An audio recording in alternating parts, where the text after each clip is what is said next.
Moi, je m'appelle Julien, je suis consultant dans le domaine des mobilités, donc je ne viens pas du tout du monde du tourisme, et c'est d'ailleurs bien le but. J'ai travaillé 12 ans en collectivité ou auprès de collectivité avant de monter ma boîte. J'ai exploité les réseaux de transport, j'ai bossé en agence urbain, j'ai bossé dans une eurorégion et après j'étais le conseiller technique au transport du président de la région Nouvelle-Aquitaine. Et après, j'ai monté ma structure en 2018. Mon objectif, c'est de travailler sur les nouvelles mobilités et sur des champs de la mobilité qui sont peu investis. En réalité, pourquoi je suis là aujourd'hui? Parce que le champ du tourisme en lien avec la mobilité est assez peu investi. Donc c'est un des sujets sur lesquels je bosse et particulièrement en ce moment je suis en train d'accompagner une trentaine d'offices de tourisme en Occitanie dans le cadre d'un AMI qui a été lancé l'année dernière par le CRTL. Donc voilà, j'espère pouvoir vous apporter plein de choses aujourd'hui et donc je suis ravi de vous avoir en face de moi. Et encore une fois, je m'excuse de ne pas être là en présentiel. Ça va aller très vite. L'idée c'est quoi? Je vais faire, on aurait pu le faire par plein de manières différentes, mais je vais prendre mode par mode. Donc de manière extrêmement concrète, extrêmement pragmatique, c'est ce qui a été dit d'ailleurs en introduction. Je vais prendre mode par mode et à chaque fois je vais vous expliquer un petit peu quels sont les enjeux de chacun des modes et comment vous pourriez les traiter. Et deuxièmement, quelles sont potentiellement les inspirations de manière très concrète sur ce que vous pourriez faire. Et l'idée, c'est que c'est vraiment, on peut prendre, on peut avoir plein d'approches pour parler de la mobilité. Là, on est pour moi sur une approche focalisée sur les offices de tourisme, donc en tant qu'outil, et comment est-ce que vous pouvez vous outiller pour faire avancer ce sujet de la mobilité. Donc, encore une fois, ça va être très concret, mode par mode. Une fois que j'aurai passé tous les modes quasiment de manière exhaustive, je vais vous expliquer aussi quelles peuvent être les différentes phases d'action, informer, connecter, proposer, etc. Et ensuite, vous allez voir, on va essayer de rentrer dans une logique d'atelier. L'idée, c'est qu'on ne va pas concevoir quelque chose aujourd'hui, on n'a pas le temps, surtout qu'on en a gratté, mais c'est que vous vous mettiez dans une logique de conception et qu'une fois que vous partez de cette conférence, vous êtes presque en mesure de démarrer une fois que vous revenez au bureau. Attention, c'est parti. Premier mode, je l'ai appelé le grand oublié, c'est le piéton. Pourquoi le grand oublié? Parce que en fait, il est tellement logique, tellement classique, c'est tellement la cellule souche de la mobilité qu'on a tendance un petit peu à le mettre de côté en ce moment au profit du vélo. Et tant mieux, hein, moi je suis un gros cycliste, mais le piéton, il va falloir remettre un petit peu le focus sur ce dernier. À quoi il sert et quels sont les enjeux qui sont liés à ce dernier? Connecter les portes d'entrée de la ville. Je suis tout à fait d'accord avec ce qui a été dit en introduction. C'est pas cool que les gens arrivent en voiture, mais à partir du moment où ils arrivent en voiture, par exemple, comment s'ils laissent leur voiture à un parking relais, on leur facilite l'accès à la destination, lieu de villégiature, point d'intérêt, que sais-je, un hôtel. Ça, aujourd'hui, on n'est pas très bon pour ça, que ce soit depuis les gares routières, les parkings, les gares. C'est assez hallucinant de voir quand on sort de petites gares comment on est laissé au milieu de rien. Une fois qu'on est sorti, qu'on arrive sur le parvis d'une gare, on n'a même pas de signalétique, pas de jalonnement. Nantes, ça doit être très bien fait, mais quand on arrive dans des petites gares qui ont moins de fréquentation, c'est extrêmement compliqué pour un piéton. Le deuxième sujet, au-delà de la connexion des portes d'entrée, c'est de pouvoir déambuler. On l'a dit tout à l'heure, vous arrivez avec votre voiture, c'est pas grave. Si vous arrivez en avion, c'est pas cool non plus. Si vous arrivez en train, c'est super. Mais comment est-ce qu'une fois que vous êtes sur place, vous utilisez vos pieds pour vous déplacer? Et en fait, là aussi, il y a plein de choses pour se dire, on a tendance à surestimer les temps de trajet. On a tendance à pas connaître tous les POI. On a tendance à se faire tout un foin de certains accès, alors qu'en fait, c'est facile. Euh, les mots-clés un petit peu, hein, la signalétique, le jalonnement, la carto. Il y a un gros sujet cartographie pour moi dans les offices de tourisme. Je suis en train d'y bosser là pour l'Occitanie et la Nouvelle-Aquitaine. Et après, il y a la logique du promeneur. Alors, vous verrez pourquoi j'en parle, mais c'est quoi on est où, elle est où la marge entre celui qui se balade, celui qui se promène, celui qui fait de la rando, celui qui sort d'une ville pour se connecter à une rando? Et là, il y a des sujets qui sont très intéressants à aller regarder et à proposer au-delà de simples balades urbaines. Dans la boîte à outils très inspirante, je vous ai dit, ça va aller très vite. Métro Minuto, très intéressant. C'est ce qu'on appelle un plan synoptique, ça vient d'Espagne, je vous le montrerai après. C'est des cartes, c'est comme une carte mentale où en fait on va travailler uniquement sur les points d'intérêt et les temps de trajet à pied. Donc c'est que piéton, c'est que les temps de trajet, c'est extrêmement basique et c'est hyper puissant.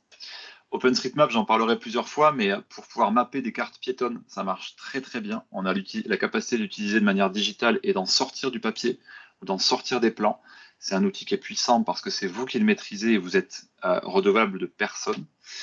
Et dernièrement, et dernier élément, et je vous montrerai après dans l'atelier, ce que j'ai appelé le kit signalétique en gare. Il y a des choses très simples à faire pour que quand on sort de ces fameuses gares et où une fois que Gare et Connexion vous a dit non, non, nous on peut rien faire, vous ayez vraiment capacité à guider les gens vers la destination finale. J'insiste beaucoup là-dessus, je trouve qu'on est catastrophique sur les gares aujourd'hui, donc il faut aller beaucoup plus loin. Si on veut que les gens arrivent en train, c'est bien cool, mais après, une fois qu'ils arrivent sur le territoire, il faut qu'ils puissent se débrouiller. Ça donne quoi de manière visuelle? Ça, c'est un métro Minuto que moi j'ai monté il n'y a pas très longtemps à Bidart. Donc encore une fois, l'idée c'est on a des couleurs qui correspondent à des temps de trajet à pied, qui peuvent très bien marcher à l'échelle d'une commune, à l'échelle d'un quartier, à l'échelle d'un hypercentre, d'un intramuros. On peut y mettre plein de choses autour, mais ça fonctionne très très bien. Ça, c'est une autre utilisation de la carto pour du piéton, mais pas que. C'est ce qu'a fait Territorio sur l'office de tourisme du Seignance dans les Landes, qui est très intéressant. J'en reparlerai si on a l'occasion, mais c'est extrêmement puissant. Et l'idée, c'est qu'on est basé sur une carte OSM, on interroge des données OSM créées par l'OT. De l'autre côté, quand on a besoin, on interroge des données SIT et on a vraiment le cumul de ces deux sources d'informations qui donne quelque chose de très intéressant aussi et notamment pour le piéton. Dernier élément, c'est une application que moi j'aime beaucoup mettre en avant qui n'existe pas encore en France, ça s'appelle GoJointly. Pourquoi j'en parle? Parce que l'idée c'est tout simplement d'avoir les POI d'une ville, d'aller d'un point A à un point B dans une logique de découverte, mais d'aller chercher uniquement des cheminements qui sont sympas. Sympa, c'est quoi? C'est pas trop de bruit, de la verdure, quelques POI qu'on va croiser, etc., etc. Et c'est très facile, ça marche avec des points et des photos. C'est très visuel et c'est quelque chose qui est extrêmement intéressant dont on peut s'inspirer si demain on veut créer des choses qui vont faire en sorte que le piéton avance. C'est à moi d'avancer. J'avance sur le vélo. Le vélo, là, par une approche qui est une approche de l'offre, pas de l'itinérance, pas de l'itinéraire. Je parle que de l'offre. On a un vrai sujet aujourd'hui sur capitaliser sur l'offre de vélo qui existe déjà. Nantes, vous avez un système de VLS. Comment est-ce que ce système de VLS, on le pousse réellement pour des gens qui viennent de l'extérieur, quand en tout cas on a des VLS qui sont accessibles aux non-habitants. Exemple Barcelone, vous n'avez pas le droit d'utiliser un vélo si vous n'habitez pas là. Mais quand le système de VLS est public et ouvert, comment est-ce qu'on fait pour le mettre plus en avant? C'est pas forcément facile pour les gens de l'utiliser. Donc là, il y a vraiment des sujets d'améliorer cette utilisation des services existants. Euh, Comment proposer des services depuis l'office de tourisme pour les itinérants? Alors, il est question de stationnement sécurisé. Des fois, c'est juste, vous avez un stationnement sécurisé qui existe, mais les gens ne se trimballent pas avec un cadenas. Donc, fournir un cadenas pour fermer le stationnement sécurisé, ça paraît très très bête, mais ça enlèverait un poids à beaucoup de gens dans certains endroits. Je l'ai encore vu il y a 3 semaines sur une exploration de terrain. Comment est-ce qu'on informe sur le système vélo? Quand je dis système vélo, c'est tous les services autour du vélo, que ce soit les loueurs privés, les loueurs publics, le stationnement sécurisé, le stationnement non sécurisé. On a parlé tout à l'heure, je l'ai entendu en introduction, comment on embarque un vélo dans le train, qui est un énorme sujet, qui est différent en fonction des régions, qui est des fois différent en fonction des pays, si on arrive d'un pays différent, donc on n'a pas le même mindset là-dessus. Donc là, il y a un vrai sujet sur l'information. Je vous rappelle que là, moi, je focalise les choses sur l'information. Les mots-clés, c'est quoi? Les vélos en libre-service, la carto, il y a un gros sujet carto encore une fois, les données ouvertes, on en a un peu parlé sur les chiffres et sur les standards. OpenStreetMap est très bien aussi pour cartographier les loueurs présents sur le territoire. Vous pouvez le faire de main, de manière très détaillée. Ça fonctionne extrêmement bien et vous avez besoin de personne pour le faire. Sachez également, et je reviendrai là-dessus pour les outils numériques, que nous avons la chance en France, ce n'est pas le cas des autres pays, d'avoir ce qu'on appelle des schémas de données pour standardiser les données pour les outils numériques, pour le stationnement vélo et pour les itinéraires. Pour le dire autrement, quand vous allez utiliser une appli type Google Maps, GeoVélo, Komoot, peu importe laquelle, derrière il y a des données, derrière il y a des standards. On a la chance en France d'avoir ces standards-là. C'est nous qui les avons créés. Moi, j'ai participé notamment à celui sur les aménagements vélo. Donc là, sur le stationnement vélo et sur les offres de vélo en libre service, ça existe. Ce qui veut dire que on a cette capacité à pousser ces données-là sur des applications. Donc des fois, on ne sait même pas qu'elles existent, alors qu'elles existent. Et il y a un site qui s'appelle Transport Data Goose, qui est ce qu'on appelle un point d'accès national, dans lequel on peut aller se servir. Les données sont ouvertes, standardisées, propres et valides. Donc ça, je le dis parce que par exemple, si un jour vous signez avec un GeoVélo ou un Komoot, c'est extrêmement important de le savoir. Dernier élément sur le stationnement sécurisé, il y a des choses super qui existent. La FUB vient de sortir un guide, donc rien que là-dedans, vous pouvez piocher des choses si vous voulez améliorer votre information sur les services existants. Petites inspirations, hein, Londres, qui avec Brompton a mis à disposition des casiers de vélo pliant. Hein. Si vous êtes comme moi dans la secte Brompton, vous allez savoir ce que c'est. Donc là, vous arrivez pour 5 livres par jour, vous avez un Brompton à disposition, vous l'embarquez où vous voulez, donc ça vous solutionne toute la logique de l'emport dans un train, étant donné que c'est considéré comme un bagage à main. Je le dis parce que ça va arriver en France, donc potentiellement des offices de tourisme pourraient signer avec Brompton sur l'installation et l'exploitation de ce genre de système. C'est assez puissant, parce qu'un Brompton, c'est pas juste pour faire 5 km. Moi, j'ai traversé l'Aragon avec le mien. Donc c'est un vélo qui permet de faire beaucoup de choses. Autre système, on parle souvent du VLS en disant que c'est pour les grosses villes, c'est faux. La preuve en est, là, c'est un système fait par 15 qui s'appelle Villevolt à Épinal. Épinal, c'est pas une énorme ville, c'est pas la ville la plus touristique de France. Pour autant, ils ont des VLS qu'ils ont déployés, notamment au droit de principaux points d'intérêt, dont l'Office de tourisme. Donc, c'est très intéressant d'aller regarder ce qui se fait là-bas. J'avance sur le vélo et les itinéraires. Là, j'ai parlé vraiment de l'offre à disposition et les itinéraires, c'est évidemment aussi quelque chose de très important. Comment est-ce qu'on offre une information juste et précise sur les itinéraires cyclables? Vous le savez, c'est quelque chose qui n'est pas forcément facile à faire. En tout cas, d'avoir un vrai bon niveau de granularité sur quels sont les revêtements, est-ce qu'on peut le prendre avec un vélo, avec un gravel, avec tout ce qu'on veut. Il y a un vrai sujet aussi sur le lien entre l'itinérance et la visite des villes. L'itinérance, c'est fait comme des tunnels. Moi, j'en ai fait pas mal d'itinérance en France. L'idée, c'est que vous allez d'un point A à un point B et vous restez sur votre tunnel, sur votre axe. Il y a un vrai sujet de comment on en sort et comment est-ce qu'on fait pour qu'une petite ville qui est le long et qui dit, moi, j'aimerais bien aller prendre des itinérants parce qu'ils ont un gros pouvoir d'achat et qui rentrent chez moi pour aller au resto ou à l'hôtel, comment je les attire?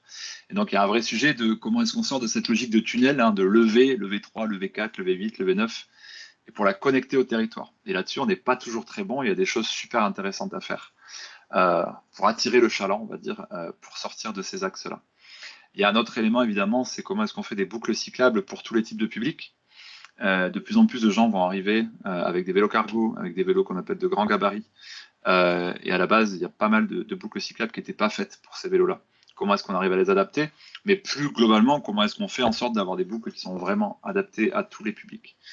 Là, les différents mots, c'est la signalétique, encore une fois, les nœuds, on pourrait parler des points nœuds, je vais en parler après, le jalonnement et notamment les vues immersives. Je ne reparle pas d'OpenStreetMap, mais c'est aussi un outil puissant là-dessus.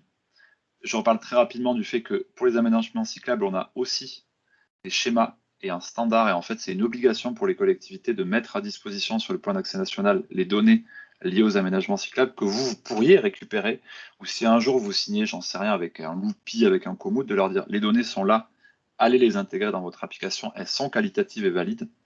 Donc ça, c'est une obligation, ça ne veut pas dire que tout le monde l'a fait, ça veut dire que tout le monde est obligé de le faire. Ça arrive progressivement, vous pourrez aller voir sur le plan d'accès national, sur votre territoire, il y a déjà des données qui sont disponibles, c'est pas encore exhaustif. Je voudrais insister très rapidement sur Panoramax, qui est le projet récent le plus génial monté par l'État, qui est en gros le fait de faire une alternative à Google Street View. Vous connaissez tous Street View, vous en servez tous les jours.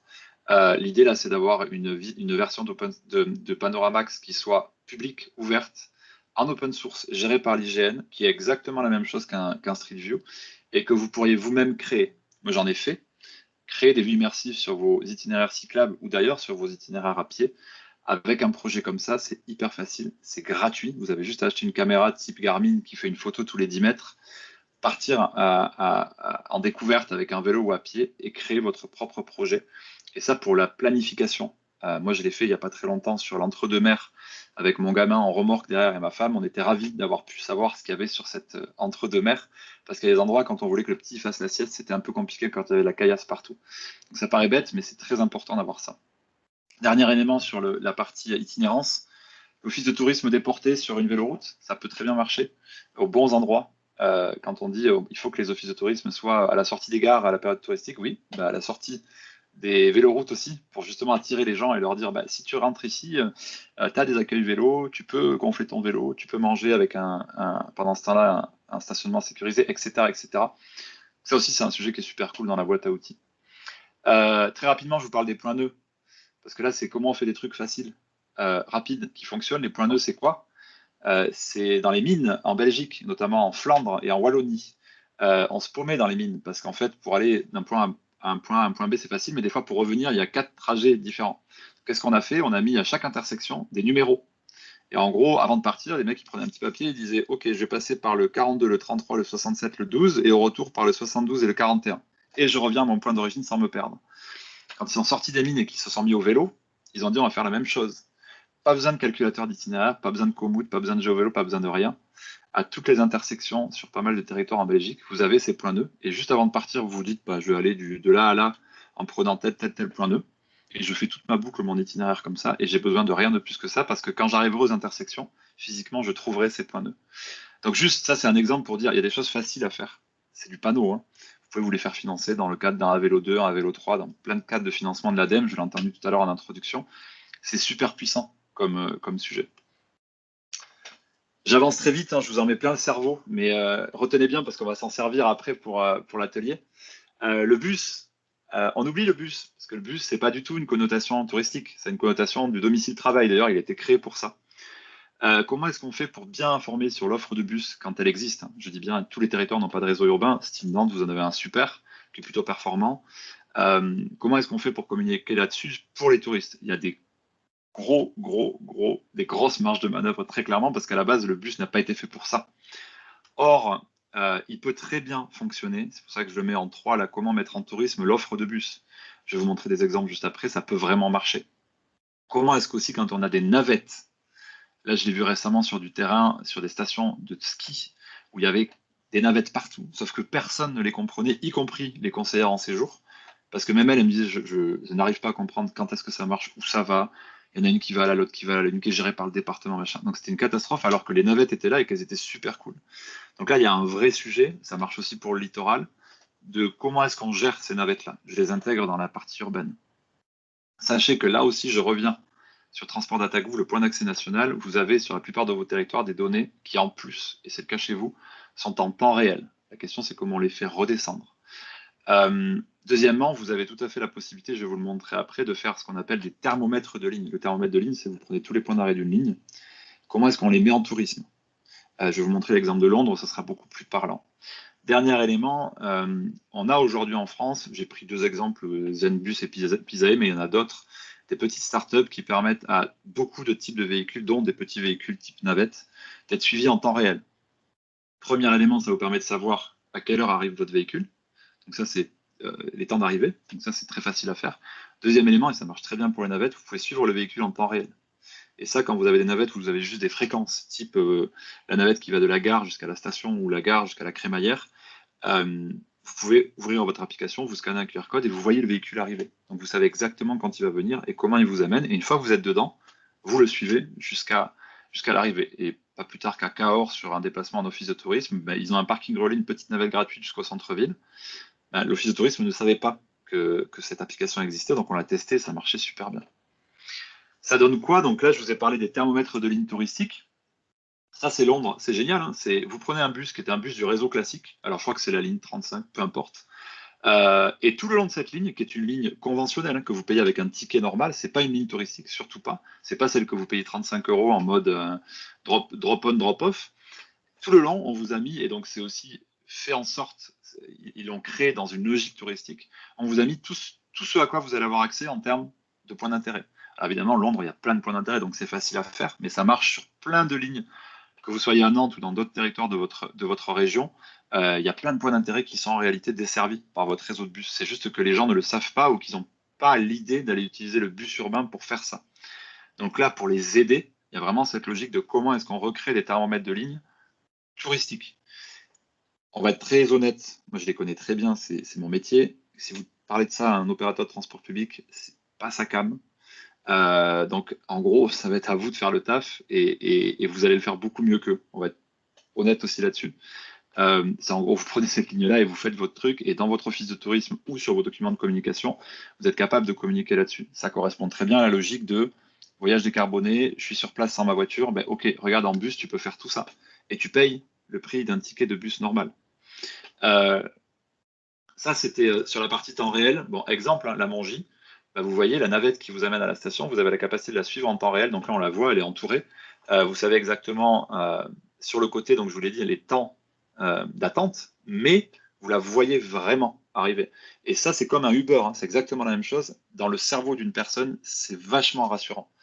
Si vous attendez une navette avec un gamin, ce qui est mon cas de 5 ans, les 10 minutes, c'est pas du tout le même ressenti que quand vous êtes tout seul à attendre 10 minutes avec votre smartphone à regarder la presse.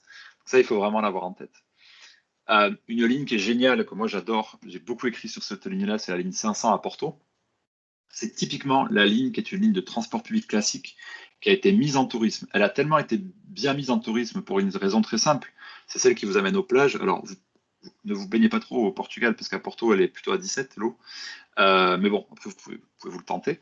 Cette ligne-là, elle longe le Douro, donc le fleuve, et elle vous amène aux plages. c'est une ligne de transport public classique qui vous coûte 1,90 €, mais comme elle va aux plages et comme elle longe le Douro, elle est devenue une ligne touristique. Elle est toujours restée à 1,90 €, mais quand la ville a expérimenté des projets sur les transports, l'open payment, donc le paiement par carte bleue, le fait d'avoir un bus à Impérial, vous voyez, c'est un bus à étage comme à Londres, etc., etc., ils ont toujours testé d'abord sur cette ligne-là.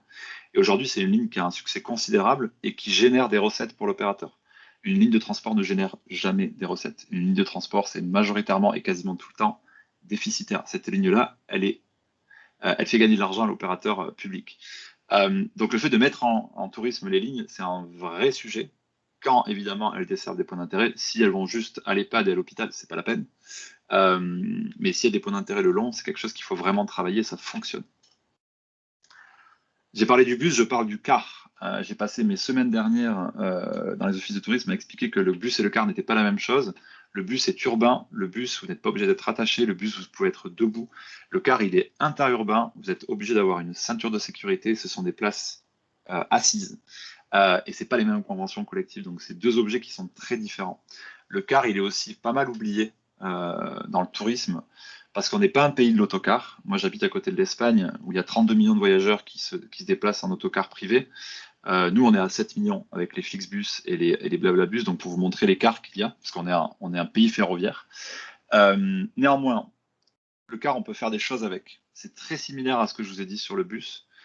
Comment est-ce qu'on capitalise sur ce mode de déplacement en mode touristique? Même chose, le thermomètre de ligne touristique, il marche. J'ai discuté il n'y a pas très longtemps avec Villeneuve-les-Avignon, il me disait, nous, l'objectif, c'est d'être un camp de base et que les gens rayonnent à 50 km autour de chez nous, sans voiture. 50 km, c'est exactement le spectre de l'autocar. Et eux, ils n'avaient pas de gare. Comment est-ce que potentiellement, vu que c'est pas des grosses fréquences, le car, c'est pas du bus, le car, ça peut être de la fréquence à la demi-heure, à l'heure et demie. Comment est-ce que justement on est bon pour avoir une information là-dessus en se disant, bah, même si les gens doivent attendre longtemps, au moins qu'ils sachent quand est-ce que le véhicule va arriver. Gwenaëlle, tu me dis s'il y a un souci de son ou d'image. Bah, on a beaucoup de travaux, je suis désolée. Ouais. Est-ce que toi, attends, c'est à moi peut-être, non? Moi, je suis à fond. Bah ouais. Ça va, vous, le son? Ouais. Bon, ok. Non, non, vas-y, continue. Sur le car, du coup, il y a aussi un autre sujet, c'est des fois, moi, je me suis rendu compte qu'il y avait des offices de tourisme qui avaient des espaces où on peut attendre avec du confort. Je parle souvent d'ailleurs de Édimbourg. Là, l'idée, c'est que quand on a potentiellement des modes de déplacement où il y a des forts temps d'attente, comment est-ce que éventuellement l'office de tourisme peut être aussi utilisé où les gens vont attendre dans cet endroit-là, on va pouvoir les renseigner, etc. Et s'il y a une bonne information qui descend, se dire, bon, ben maintenant j'y vais, j'ai mon car qui arrive. Je dis pas que l'office de tourisme doit devenir un lieu d'attente, c'est pas du tout le sujet, mais en tout cas, de se positionner et de donner une information qui fait en sorte que les gens vont aller utiliser le car en ayant la bonne information au bon moment au sein de l'office. La plupart des données en temps réel sur les cars, elles sont dispo. Et donc, dans la boîte à outils inspirante, je remets le point d'accès national, même sujet qu'avant. Il y a la question des guides aussi, je vais vous en montrer. Comment est-ce qu'on va à la plage en autocar? Ça, je l'ai vu récemment sur la Nouvelle-Aquitaine. Comment est-ce qu'on va au ski en autocar et pas que en train? Et évidemment, je vous en ai parlé, les thermomètres de ligne. Ça donne quoi? Le fait d'avoir, là, le Gard, par exemple, tout le réseau d'autocars interurbains est disponible en temps réel. Et vous pouvez suivre l'avancée de tous les véhicules en temps réel à l'échelle du département, ce qui est super cool en fait. Parce qu'encore une fois, c'est un mode de déplacement, il n'y a pas beaucoup de fréquences. Donc c'est hyper important de savoir où se trouve le véhicule. Ça, c'est ce qu'a fait les Hautes-Pyrénées. En fait, ça a été fait à l'échelle de l'Occitanie. Alors désolé, j'ai quelques exemples Occitanie et Nouvelle-Aquitaine, mais peu importe.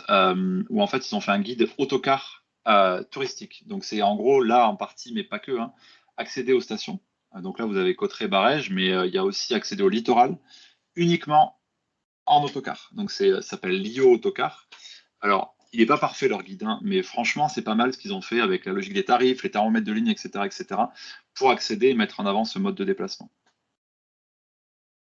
J'avance sur le transport ferroviaire. Alors, vous avez la chance d'avoir une région qui investit pas mal sur le ferroviaire, ou même si vous allez dire c'est pas assez, c'est partout pareil.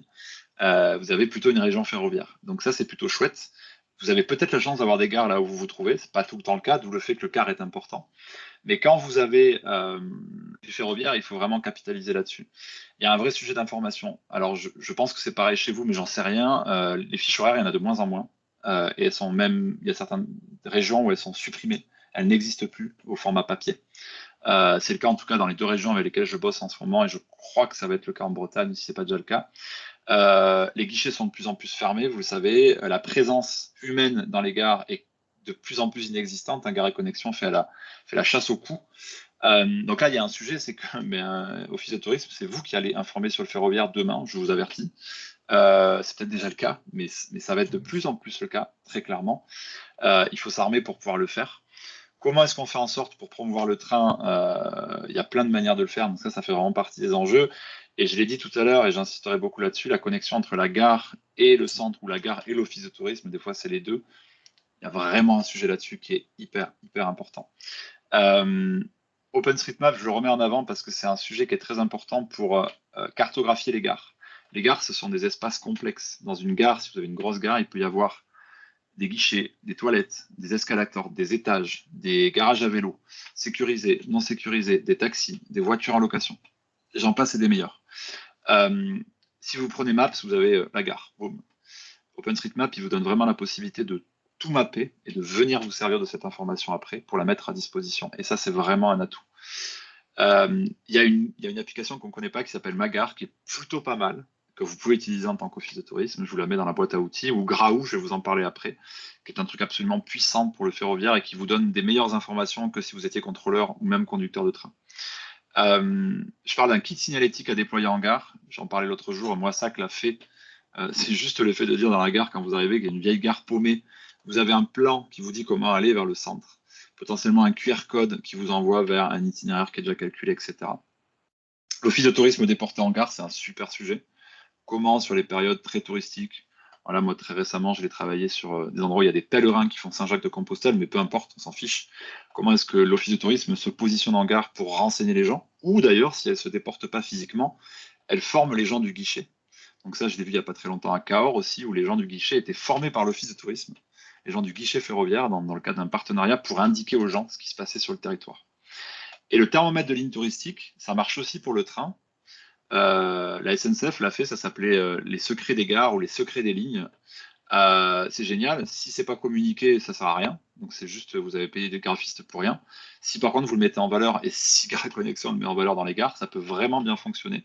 Avec des thématiques, hein, en Nouvelle-Aquitaine, ils l'ont fait autour évidemment du vignoble, mais il n'y a pas que ça. Donc ça, c'est vraiment des choses qui peuvent fonctionner. Et là, le ferroviaire peut très très bien marcher. Quelques exemples. La Suisse, avec le Swiss Tour, c'est le fait de dire le train est un objet touristique et on se sert du train en lui-même comme un objet pour découvrir des territoires. Et la question, c'est après, qu'est-ce qu'on fait dans le train? Qu'est-ce qu'on fait tout au long du trajet? Je vous encourage à télécharger l'application Swiss Ride Tour qui est assez impressionnante en termes d'utilisation. C'est une inspiration, c'est un exemple. Alors oui, ils sont très riches, ils ont un super réseau ferroviaire, des trains qui sont très à l'heure. Je vous l'accorde, mais c'est une bonne inspiration. Graou, je vous en ai parlé. C'est un open source. Vous tapez Graou SNCF sur Internet, vous verrez. C'est la base de données sur le ferroviaire la plus incroyable qui existe en France. Et en fait, vous avez accès, vous n'avez rien à faire. Vous avez les départs et les arrivées. Vous pouvez suivre les trains en temps réel. Vous savez exactement ce qui se passe dans les gares. Vous pouvez même mettre les passages à niveau. Faites tout ce que vous voulez. C'est une mine d'informations qui est incroyable, qui a été faite par un salarié de la SNCF, un conducteur de train, qui est un geek absolu. Et c'est un open source, donc c'est gratuit et disponible. Et en vrai, vous utilisez ça, vous êtes meilleur que la personne qui est au guichet et qui va informer les gens sur le ferroviaire. Je le pousse souvent aux offices de tourisme en leur disant, mais une fois que tu as ça, mon gars, mais vas-y, utilise-le, parce que c'est juste génial. Et ça existe et c'est gratuit. Donc il faut surtout pas s'en priver. Et c'est beaucoup plus cool que SNCF Connect, qui essaie de vous vendre je ne sais quel taxi en gare de machin. Je passe à la voiture. Parce que le temps avance, donc je vois qu'il me reste 7-8 minutes. Ça, c'est parfait. Je suis à peu près en timing. Bon, la voiture, vous l'avez dit, c'est pas cool. C'est moche, ça pollue, etc., etc. Mais vous avez dit tout à l'heure aussi, je l'ai vu dans les chiffres, 80% en gros des gens arrivent avec. Bon, c'est comme ça. Il faut espérer que ça évolue. Je suis le premier à le dire. Néanmoins, si les gens ils arrivent, essayez de faire en sorte que, par exemple, les bornes de recharge, ça soit facile à comprendre. Souvent, je pose des questions en office et je leur dis, mais sur les offices de tourisme, vous êtes OK sur l'info? Ouais, ouais, on est nickel. Là, je leur dis, OK. Donc là, moi, j'arrive avec mon véhicule hybride rechargeable, ce qui est le cas en plus. Donc, je fais vraiment l'exercice. Je leur dis, combien ça coûte? Ah, on ne sait pas. Est-ce que c'est un prix au kilowattheure? Ah, je ne sais pas. Est-ce que je paye dès que je me branche? Est-ce qu'il y a un forfait de base? Je ne sais pas. Est-ce que quand le stationnement est payant, si je me gare sur une place électrique, je paye aussi le stationnement? On ne sait pas. Est-ce que si je laisse ma voiture branchée alors que la charge est terminée, je continue à payer? Ce qui m'est arrivé dans le Lot et qui m'a coûté une supra-blinde. Je ne sais pas. Donc en fait, on se rend compte que ce qu'on sait faire aujourd'hui, c'est à peu près dire où sont les bornes de recharge. Par contre, tout ce qui va autour et qui est le truc le plus chiant, on peut le dire très clairement, là, il y a des choses à faire. Donc sur les VE, il y a vraiment des choses à amener. Je l'ai dit tout à l'heure, la question des parkings relais. Vous, par exemple, à Nantes, mais même sur des territoires plus petits, il y a pas mal de parkings relais qui commencent à être faits. Malheureusement, ils ont plutôt été faits pour une utilisation domicile-travail, pour les gens qui vont venir se rabattre sur le busway, des trucs comme ça. Il faut penser ça pour les touristes et leur dire, OK, lâchez votre caisse, mais à partir du moment où vous avez posé le pied au sol du Pépusard, il faut vous aider. Et ça, c'est pas du tout fait, ou très très mal. Pareil pour les aires de covoiturage. C'est un sujet qui est très peu traité sur le tourisme, alors qu'il y a un vrai sujet. Donc là-dessus, il faut pouvoir avancer. En gros, l'idée, c'est de se dire, si les gens arrivent en voiture, essayons d'amoindrir leur impact, quand bien même c'est une voiture.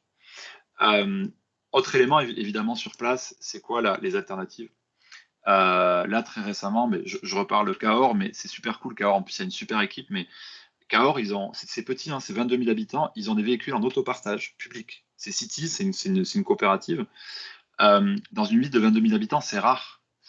Ils essayent de le pousser pour les touristes aussi, en disant vous pouvez vraiment arriver à la gare de Cahors. Sur le territoire, vous avez un réseau de bus qui est gratuit. Et en plus, vous avez de l'autopartage. Donc, si vraiment à un moment, vous n'avez pas le choix parce que vous partez je sais pas où et vous avez besoin d'une voiture, vous avez accès à ça. Et c'est pas fait que pour les habitants. Donc ça, c'est vachement intéressant parce que oui, bah, c'est une voiture, certes, mais c'est une voiture en autopartage. Déjà, c'est un ratio de 1 à 7 par rapport à l'utilisation de l'espace public, une voiture en autopartage. Et évidemment, après, ben, une voiture non possédée, c'est une voiture moins utilisée. Donc il faut pousser ça. Boîte à outils, je le redis, j'en ai beaucoup parlé, mais c'est important. Toujours le point d'accès national, il y a deux bases de données sur les bornes de recharge qui sont super précises. Dans une qui est faite par JREV, il faut vraiment aller les interroger. Vous avez toutes les informations dedans. Vous pouvez bien sûr vous en servir pour alimenter vos SIT. Je ne sais pas si vous êtes Apidae, Tourinsoft ou que sais-je, mais vous pouvez faire des passerelles entre les deux. Moi, je l'ai vu dans certains départements, ça fonctionne très bien. Même chose sur la base de données covoiturage. Et dans les boîtes à outils inspirantes, je pense qu'il y a un vrai truc à faire sur les guides pour les véhicules électriques. Euh, Si vous n'avez pas envie de faire tout ça, il y a des applis qui existent déjà. ChargeMap. Alors, je ne suis pas de pub pour eux spécialement, mais ChargeMap, c'est plutôt pas mal sur la partie quelles sont les bornes, les types de bornes, informations de temps réel et potentiellement les tarifications. Alors, c'est loin d'être parfait, hein. Le plus parfait, ça sera vous qui le ferez. Aller prendre des photos et à vous l'inscrire dans votre office de tourisme. Mais ça, c'est pas mal, ça peut aider, en tout cas, ça peut dépanner. Il y a des territoires qui ont carrément fait des guides d'utilisation. Là, c'est l'ADEME qui avait bossé là-dessus sur le Tarn-et-Garonne. C'est super cool. Parce qu'en fait, dans ce petit guide qui est basique, c'est un 4 pages, mais c'est cool. Vous le mettez à disposition dans les offices et il y a tout qui est expliqué dedans, mais vraiment tout de manière hyper pédagogique et je trouve que c'est le seul endroit où je l'ai vu pour l'instant là sur les différentes démarches que j'ai effectuées et mine de rien ça aide et il y a de plus en plus de questions là-dessus et de toute façon il va y en avoir de plus en plus au fur et à mesure que les bornes et l'utilisation du véhicule électrique va se déployer. Dernier sujet et après je vous parle rapidement de la mise en action. Une fois qu'on secoue tout ça, c'est ce qui s'appelle l'intermodalité. Donc c'est le fait de passer d'un mode à l'autre. Alors c'est des fois que certains disent le dernier kilomètre, moi j'aime pas trop parce que ça peut être des fois les derniers 50 mètres, ou ça peut être les derniers 8 kilomètres. Donc en gros c'est un mode principal plus un mode secondaire et potentiellement un autre mode en amont. Comment on fait pour travailler là-dessus? Les offices ont aussi un rôle. Il faut réussir à être exhaustif sur informer sur toutes les offres à disposition.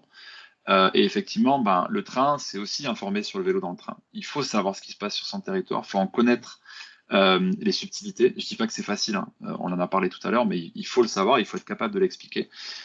12 régions sur 13 vont relancer cet été la réservation. Et la réservation, c'est pareil, hein.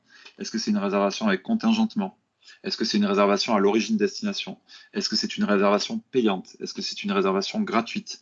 Est-ce que les véhicules, les vélos de grand gabarit sont acceptés? Est-ce que les vélos électriques sont acceptés dans le train, etc. Tout ça, il faut réussir à avoir l'info et à pouvoir la diffuser ensuite aux autres. Les boucles multimodales, c'est quelque chose qui est super cool. Je l'ai vu à Portland, c'est le fait de dire venez découvrir mon territoire. Ça marche très bien à Nantes. Alors je focalise pas mon regard sur Nantes, mais Nantes, il y a pas mal de modes de déplacement. L'idée, c'est de dire on propose des boucles aux gens, une fois sur place, où ils vont venir utiliser du bus, du bateau, vous avez Navibus, de la marche à pied et du vélo. Et en fait, chaque mode sera utilisé au moment où il est le plus pertinent. Et l'idée, c'est que vous allez pouvoir découvrir un territoire sur un kilométrage qui est quand même important, avec chaque fois le bon mode et en payant un seul titre de transport. Et ça, Portland l'a fait, ça s'appelle le 40 Trail. Donc 40, c'était tram, train, tram, train, trail, et l'autre c'est cable car, mais ils ont un autre nom en anglais, de manière à pouvoir faire 6 miles sur Portland et découvrir toute la ville, à pied dans le bois, en tram dans la ville, avec l'espèce de téléphérique au-dessus du point d'eau, etc., etc. Et ça, c'est un truc qui peut se faire et que vous pourriez pousser sur des villes où les modes de transport sont bien intégrés. Donc ça, je voulais appeler la ronde des modes, moi, mais c'est le 40 Trail. Le fait d'avoir un tableau d'information dynamique dans votre office de tourisme, et ça, j'ai mis Tavla parce que c'est un projet norvégien que je suis en train d'essayer de faire sortir en France et qui serait mis à disposition totalement gratuitement. Le totem, quelque chose de physique où vous auriez sur ce totem-là tous les modes de déplacement de votre territoire avec des informations les plus importantes, en tout cas sur les questions qu'on vous pose le plus. Et là, le 5 par 5, c'est le fait de dire, ça retenez-le parce que ça va être potentiellement dans l'atelier d'après, c'est le fait de dire, ayez, et ça je l'ai vu nulle part, à minima sur votre territoire une carte ou un tableau où vous avez vos 5 points d'intérêt principaux. Et sur ces 5 points d'intérêt principaux, quels sont les modes de déplacement qui permettent d'y accéder et comment. Et c'est un début, mais c'est quelque chose que j'ai très rarement vu en me rendant dans les offices de tourisme. Ça, c'est Tavla. Donc, en fait, c'est ce fameux tableau intermodal. Donc, ça, c'est en Norvège que vous pouvez déployer partout, dans un café, dans une gare, dans un office de tourisme, peu importe, qui vous donne une information en temps réel, qui est connectée au point d'accès national et que vous pouvez manager directement sans avoir besoin de personne, ni la SNCF, ni l'autorité de transport, ni l'opérateur. C'est un truc que j'essaye de pousser en France et de faire payer par l'État, mais pour l'instant, je rame, j'avoue. J'aimerais bien que ça arrive. Ça, c'est un taf que j'avais réalisé avec les designers de Vraiment pour essayer de faire des totems d'information multimodaux qui soient le plus simple possible et qui soient non numériques. Et de manière à ce que les gens puissent avoir, en fonction de la face où ils se trouvent, les différents modes d'accès, au sol, les différentes directions vers les différents points d'intérêt, et sur la table que vous voyez en horizontal, une sorte d'isochrone à partir du point où on se trouve, qui peut être un office de tourisme. L'intérêt de ce dispositif, c'est qu'il pouvait être mis à l'extérieur et de fait, même si l'office de tourisme est fermé, vous avez accès à une information, en tout cas basique, et qui a été pensée par les gens de l'office de tourisme. C'est une inspiration parmi d'autres qui est plutôt cool, je trouve. En moins de 10 minutes, 35 minutes, je suis parfaitement dans le timing, en tout cas que Gwenelle m'avait fixé. C'est très dictatorial, il ne faut pas croire, je suis chronométré. La mise en action, ouais. Très, très rapidement, j'avance là-dessus. Après, je vous parle de l'atelier, parce qu'effectivement, on a un tout petit peu de retard. Moi, j'ai tendance à dire, alors là, encore une fois, on est focalisé sur les offices de tourisme, on pourrait vraiment élargir le sujet, mais c'est pas le but, et déjà, on est très contraint par le temps, mais j'ai souvent tendance à dire, pour moi, il y a 3 étapes. Elles peuvent être parallèles, elles peuvent être mises les unes par-dessus les autres, peu importe. Importantes pour les offices de tourisme sur la mobilité. La première, c'est informer, c'est notre sujet du jour. Mais j'ai envie de vous parler des 2 autres. Pour moi, c'est connecter. Et enfin, c'est proposer. Et je vais rentrer dans le détail et je vais vous expliquer pourquoi. Pour moi, informer, c'est un peu le b.a.-ba. Mais de toute façon, vous allez être obligé à terme de le maîtriser. Là, pour le coup, je vais mettre de côté Nantes. Nantes, vous avez potentiellement une centrale de mobilité, vous avez potentiellement l'opérateur qui fait beaucoup de choses, vous avez changé de nom il n'y a pas longtemps, il y a beaucoup de choses qui se passent chez vous. Si vous êtes sur un territoire moins urbain, moins doté, en gros, l'information sur la mobilité, c'est aux offices de tourisme qu'on va venir la demander, et de plus en plus. Et si je prends l'exemple des bornes de recharge, qui est tout un tout petit exemple, à qui vous posez la question sur une borne de recharge? Si c'est déployé par le département, vous n'allez pas vous rendre au département, d'ailleurs il n'est pas là. C'est pas la mairie qui le gère, parce que c'est pas elle qui l'a déployé. Souvent, vous n'avez aucune information sur la borne. On va voir qui? L'office de tourisme. Donc en fait, il va falloir s'armer pour ça. Donc l'idée, c'est que informer pour moi, c'est être capable de vraiment informer de manière exhaustive sur toutes les offres, d'abord de manière théorique et peut-être un jour en temps réel, et de manière personnalisée. Ça veut dire quoi? Ça veut dire qu'il faut savoir accéder aux informations. Tout à l'heure, on parlait de données chiffrées, mais là, c'est aux informations pour informer. Vérifier que c'est de bonne qualité. l'utiliser et la récupérer et ensuite la mettre en forme pour la restituer aux personnes qui vous posent des questions. J'ai souvent dit aux offices de tourisme en les rencontrant, votre légitimité, c'est les 10 derniers pourcents. En gros, 90% des informations, les gens vont les trouver sur Google Maps, SNCF Connect, machin truc, toutes les applis. Les 10% qui restent, qui en réalité sont les 10% les plus importants, qui sont les derniers kilomètres, les derniers mètres, le fait de dire ah mais merde, la gare elle est fermée à ce moment-là, ou je pourrais pas acheter mon billet parce que ceci, parce que cela, c'est l'office de tourisme qui va délivrer ces 10%. Et en réalité, les plus stressants, c'est ces 10%-là. Donc moi, je considère que c'est très cool les 90% d'avant. Tant mieux, tout le monde fait des super applis, SNCF Connect, machin, truc. Mais si vous êtes capable d'être bon sur les 10 derniers, c'est une vraie légitimité pour l'office de tourisme sur les questions de mobilité. En tout cas, moi, c'est mon point de vue. Et je le dis souvent, nous, dans le transport, on est en train de dégager tout le monde, de faire en sorte que tout soit numérisé. Il faut garder des humains qui soient capables de donner des vraies informations aux gens. Et du coup, il y a un vrai rôle pour les offices de tourisme. C'est ce que fait l'Occitanie sur Office de tourisme et de la mobilité, mais en fait, on s'en fout comment on l'appelle, on s'en fout du concept, mais c'est vraiment ça le sujet pour moi. Ce que je vous ai mis là dans les quick wins, dans les trucs qu'on peut faire facilement, le fameux truc dont je vous ai parlé tout à l'heure, les offres en face des POI, ça paraît très basique, mais vous allez voir que ça l'est pas. Les thermomètres de ligne, on en a parlé sur le car, sur le train, sur le bus. Qu'est-ce qu'on fait avec ça? Le fameux totem qui permettrait d'informer quand l'office de tourisme est fermé, ou d'ailleurs, vous pouvez très bien le mettre sur un corner en intérieur si vous avez de la place. Le petit kit sur les infrastructures de recharge, qu'est-ce qu'on met dedans? Comment? Qui le fait? Qui le produit? Qui l'imprime? La carte des mobilités, ça j'y tiens beaucoup, c'est un exercice que j'ai fait faire aux offices de tourisme, c'est mettre l'office de tourisme au centre d'une carte, mettre tous les POI et réussir à représenter les portes d'entrée, les débuts des véloroutes, les distances entre les différents points, où est la borne de recharge, où est la gare, etc. Et c'est assez rigolo parce qu'en général, personne n'a la même représentation du territoire. Et enfin, le dernier, c'est le fameux écran d'information voyageur. Et là, pareil, dire qu'on va en déployer un, c'est une chose. Le faire, savoir le gérer et l'administrer, c'en est une autre. Et là, il y a un vrai sujet, comment on fait. Du coup, le deuxième sujet, c'est connecter. Je vais essayer de le dire très concrètement. Moi, quand j'arrive dans une gare et que je vois la gare de Moissac, par exemple. Non, c'est pas mon exemple parce que du coup, il y a des trucs. La gare de Gourdon. La gare de Gourdon, c'est tout petit. Le guichet n'est quasiment plus ouvert. La gare même est même quasiment plus ouverte. Et en gros, je me retrouve avec un vieux distributeur de billets automatique et mes yeux pour pleurer. Et ce qui est dommage, c'est que le centre-ville est à 850 mètres.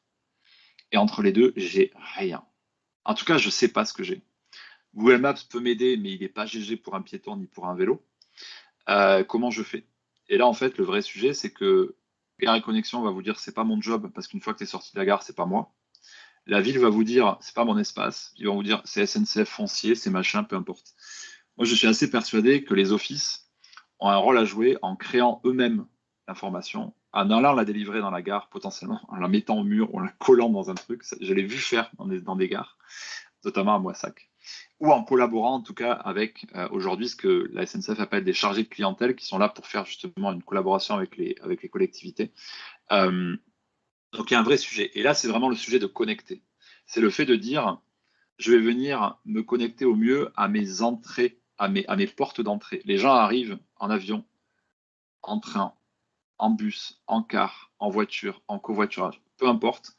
Comment est-ce qu'on vient connecter tout ça et évidemment ensuite potentiellement rapprocher les choses. Pourquoi rapprocher? Vous êtes dans un petit village, il y a, je l'ai vu très récemment, il y a un arrêt d'autocar. Il y a un seul arrêt d'autocar. Le problème de cet arrêt d'autocar, c'est qu'en réalité, il est à 600 mètres de l'office de tourisme et entre les deux, il y a une route pas très cool à traverser. Est-ce qu'on est capable de se dire, ben, on va rapprocher cet arrêt de car et le mettre quasiment devant l'office de tourisme et faire en sorte que l'office de tourisme, c'est pour ça que tout à l'heure je parlais d'un espace d'attente potentiellement, soit mieux utilisé pour ça et pour faire en sorte que les gens prennent l'autocar et que ça devienne presque un lieu de départ.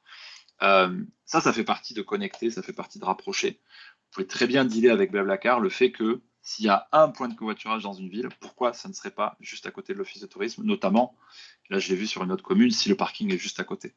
Donc il y a des petites choses à faire pour se dire, on est super bon sur l'information et on est aussi bon sur le fait de connecter notre territoire. J'avance vite parce que là, c'est pas l'objet d'aujourd'hui, mais c'est important pour moi de vous en parler parce que je pense que c'est un vrai sujet. Et dernier élément, évidemment, le sujet de connecter, c'est un sujet de planif.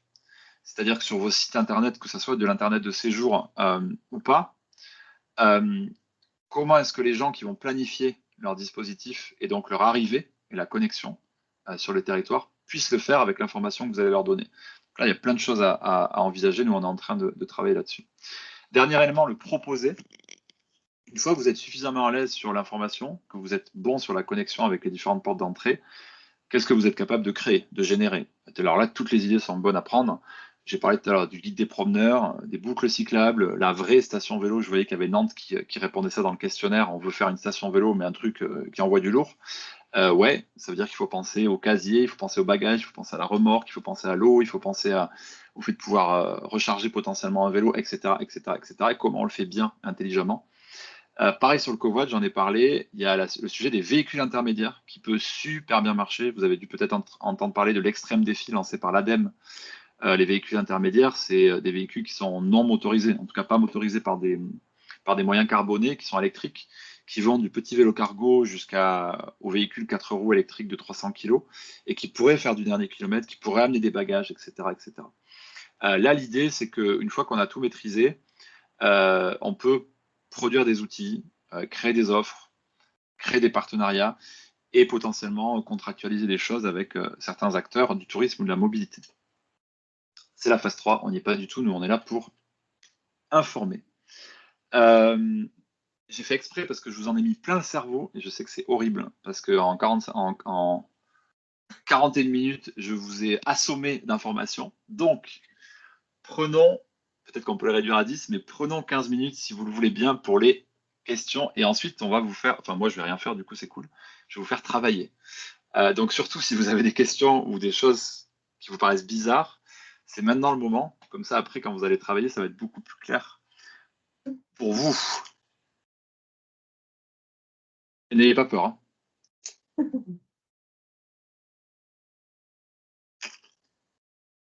Ou est-ce que je vous ai vraiment tué?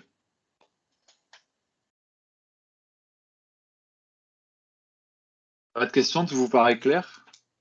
Des choses qui vous paraissent bizarres, il y a, je sais pas, des trucs que j'ai oubliés, des trucs qui vous semblent complètement débiles. Vous avez le droit de tout dire, hein. Moi, je pourrais tout entendre.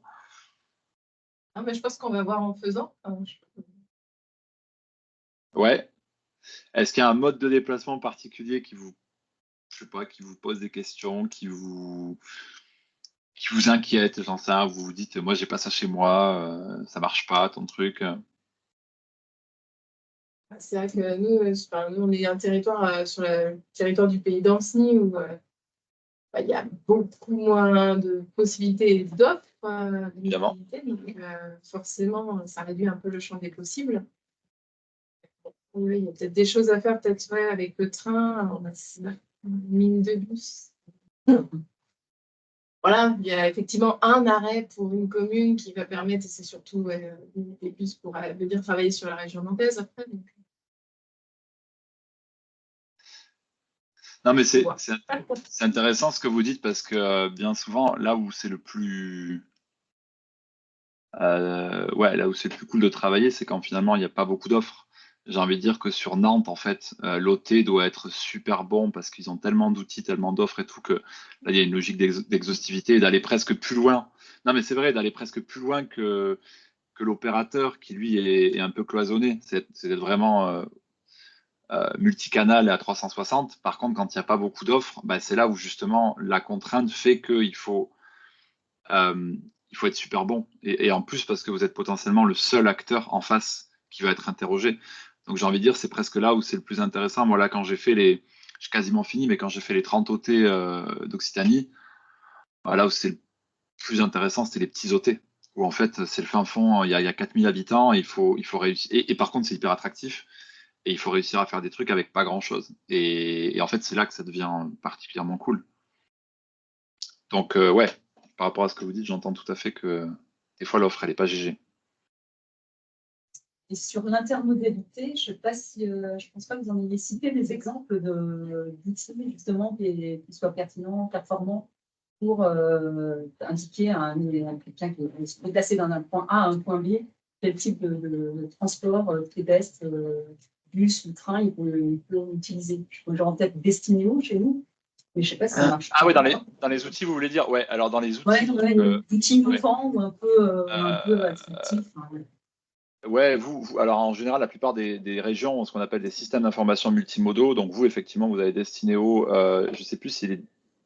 Ouais, il doit être régional, hein, me semble-t-il. Je pense, oui, je sais pas voilà. s'il a intégré La région Occitanie à Lio, la région Nouvelle-Aquitaine à Modalis. Donc chaque région a ça. Ce qu'il faut vérifier, effectivement, normalement, ils sont censés, moi je ne connais pas le cas de chez vous exactement, mais ils sont censés être totalement intermodaux et multimodaux, c'est-à-dire être capable de coupler des modes, mais aussi de vous donner des choix entre plusieurs modes. C'est ça la différence entre les deux. Normalement, ils sont censés avoir toutes les données à disposition et pouvoir le faire. Et c'est des outils sur lesquels vous pouvez vous baser. Google Maps, à l'inverse, est un outil qui n'est pas très bon sur l'intermodalité. C'est-à-dire que passer d'un mode à l'autre, c'est pas trop sa came. Lui, il va être bon sur le monomodal. Ce qu'il faut regarder par contre, c'est qu'il y a, ça pareil, j'ai fait l'exercice il n'y a pas très longtemps, il y a d'autres applications style Transit, Moveit, Citymapper, etc., qui des fois sont présentes sur tous vos territoires sans que vous le sachiez.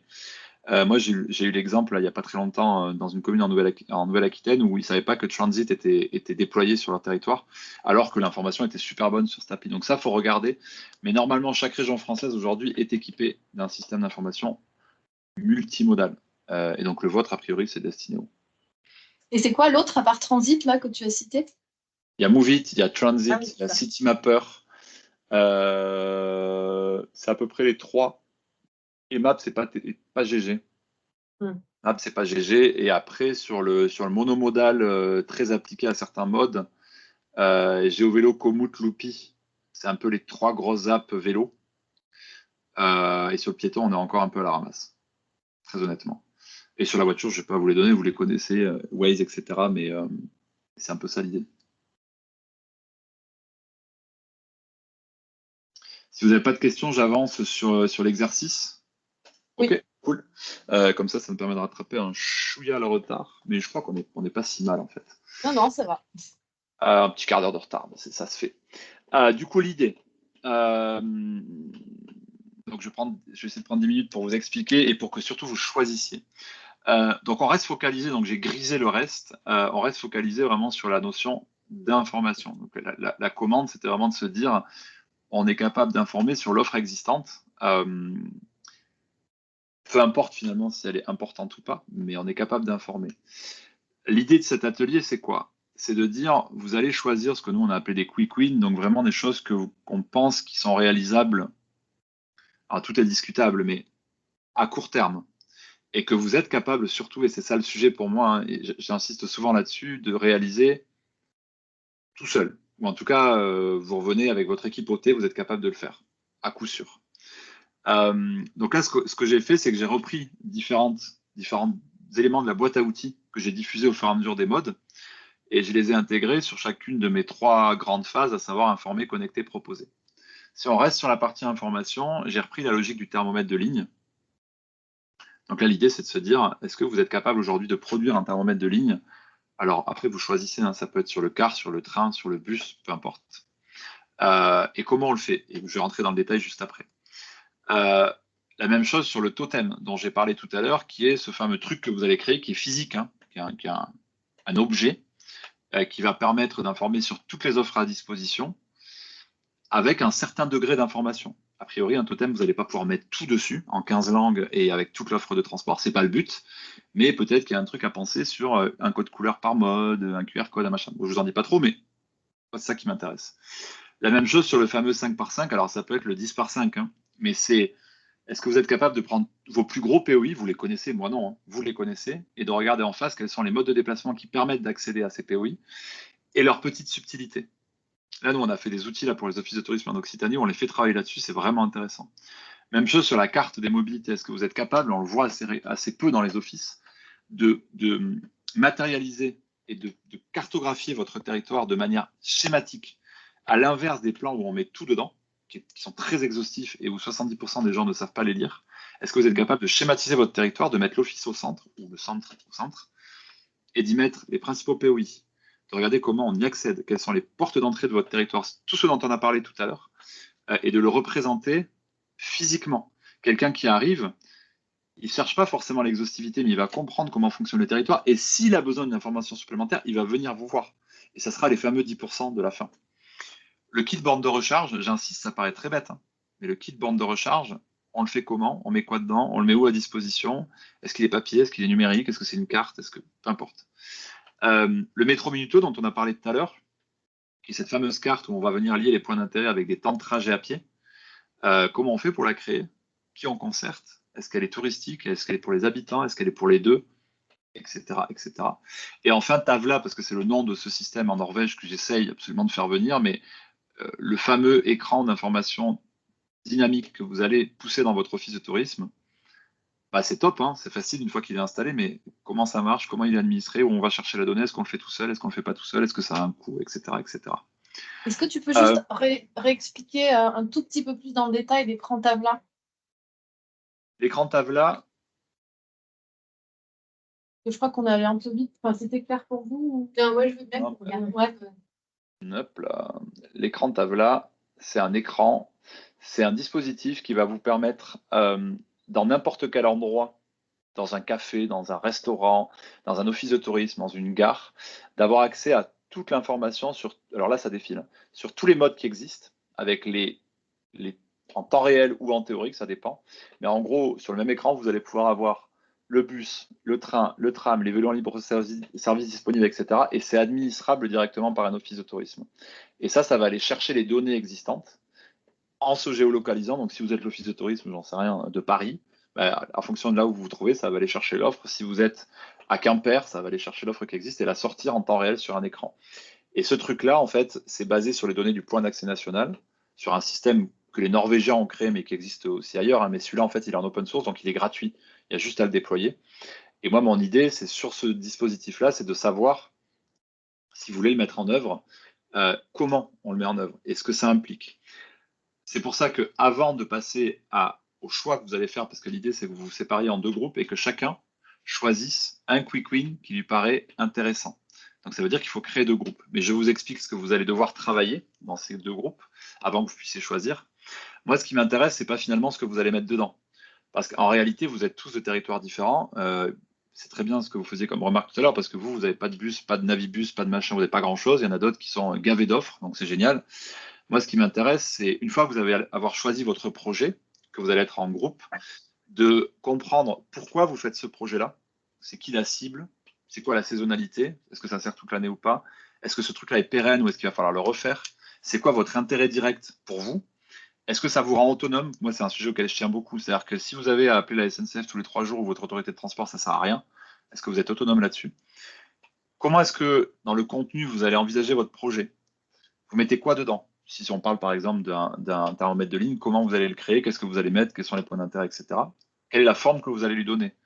Le digital, le physique, les deux, potentiellement. Si c'est un totem, est-ce que ça va être dedans? Est-ce que ça va être dehors? Est-ce que ça va résister à la pluie? Enfin, j'en sais rien, je vous dis des bêtises, mais vraiment le contenu et le contenant.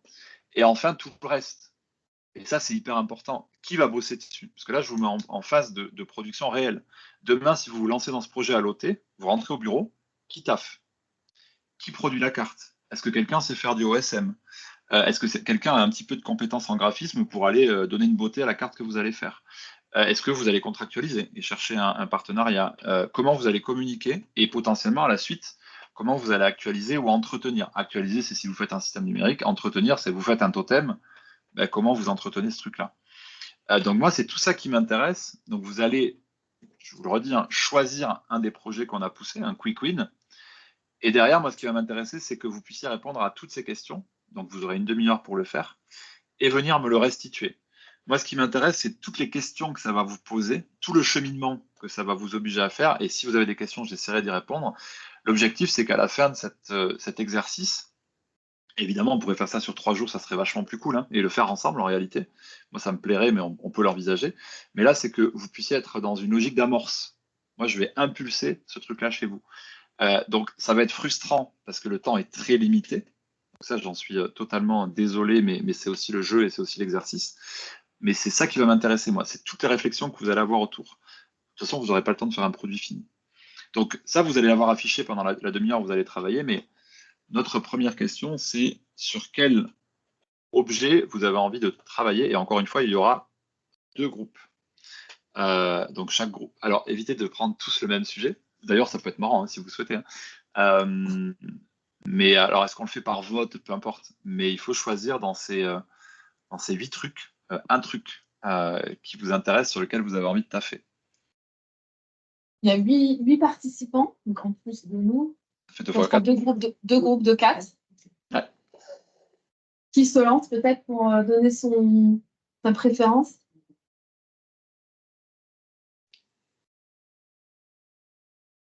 Totem? Mettre au minuto? Ouais. Merde. Amandine? Moi, il n'y a pas de groupe, vous allez faire ça dans votre coin tout seul. Moi aussi, tiens, sur mobilité. Carte de mobilité. C'est varié comme ça. Tu sais, il y a 3.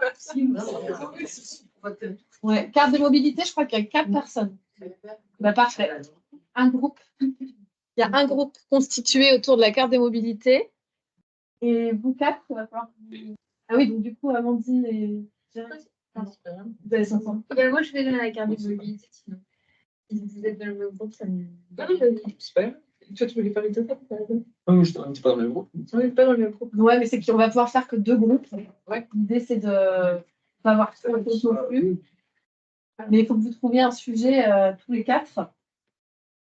Marie, Dorothée, Amandine. Qui est carte de mobilité? Donc c'est Edwige, Maud. Alors, Ah oui. Ouais. Mobilité, c'est ça? Il y a un groupe sur la carte de mobilité. Alors, regardez C'est ce, ça. que ça- Sinon, c'est pas grave. ce à quoi ça peut ressembler. Oui. Nous, Un exemple de carte de mobilité. Voilà, quand on bosse avec les OT, alors c'est pour le coup, il n'y a rien dedans, c'est fait exprès. Hein. C'est ce à quoi peut correspondre une représentation du territoire. Ça, c'est une logique qui est isochrone où on part de l'office de tourisme qu'on a placé au centre ou pas réellement au centre et on va venir représenter des POI secondaires, les offres d'hébergement, l'office, les différentes entrées du territoire, etc. C'est juste un exemple, hein, ne vous faites pas du copier-coller, mais l'idée, c'est moi, ce qui va m'intéresser, encore une fois, c'est pas tant ce que vous allez mettre dessus, parce qu'à la limite, vous n'allez même pas le produire, mais c'est toute la réflexion que ça va vous amener. Moi, ce qui m'intéresse, c'est qu'est-ce que vous mettez sur cette carte? Qu'est-ce qui vous semble intéressant de mettre sur cette carte? Où vous allez l'afficher? Comment vous la faites? Comment vous l'actualisez? Sur quel support vous allez la publier? Qui va le faire? Etc., etc. Donc, encore une fois, c'est pas tant le rendu, parce qu'on n'a pas le temps de faire ce rendu-là, mais c'est toute la réflexion qui va vous amener à travailler sur un projet comme ça, qui encore une fois, moi je l'ai quasiment jamais vu dans des offices de tourisme, ce genre de dispositif. Donc voilà, c'est juste pour vous aider. Et de toute façon, pendant la demi-heure, vous pouvez me solliciter, me questionner via Gwen, je répondrai à vos questions. Donc ça, c'était pour la carte des mobilités. Quel est le deuxième sujet? Peut-être que le groupe de la carte de mobilité peut d'ores et déjà se mettre sur la table là. Et vous aurez à peu près. Il faudra choisir un référent par groupe. Non, Un c'est pas référent de grave. référence. Un personne. On l'a pas écouté là.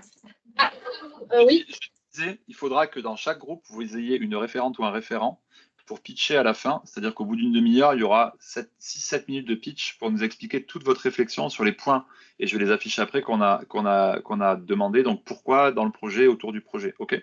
Donc, dès le début, essayez de voir qui va. Vous avez une demi-heure, hein, mais. Ok, c'est noté. Merci, Julien. Donc, le groupe restant, vous calez ça. Tu peux nous remettre. Ouais, les sujets. Alors, attends, pourquoi? Tac. Pourquoi ça. Ah oui, c'est ça. Merci. Là, moi, j'ai remis les sujets à l'écran. Voilà. Vous voyez? Ouais, cool. Ouais, c'est bon. Ouais, on les voit. Peut-être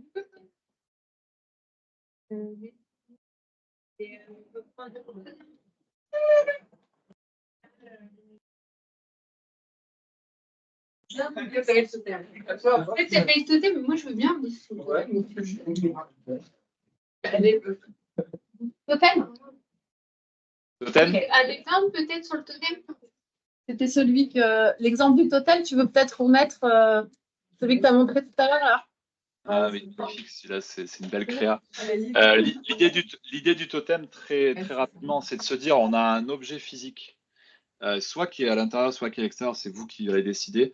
L'idée, c'est qu'il y ait ce minimum d'informations essentielles avant d'aller poser une question potentiellement à quelqu'un dans l'OT, mais ce minimum d'informations essentielles qui permettent de comprendre ce qu'est l'offre à disposition et potentiellement, ce que je disais tout à l'heure, se situer, savoir ce qu'il y a autour, quelles sont les distances. Donc, c'est ça qu'il faut réussir à penser. Et attention, c'est pas si évident que ça.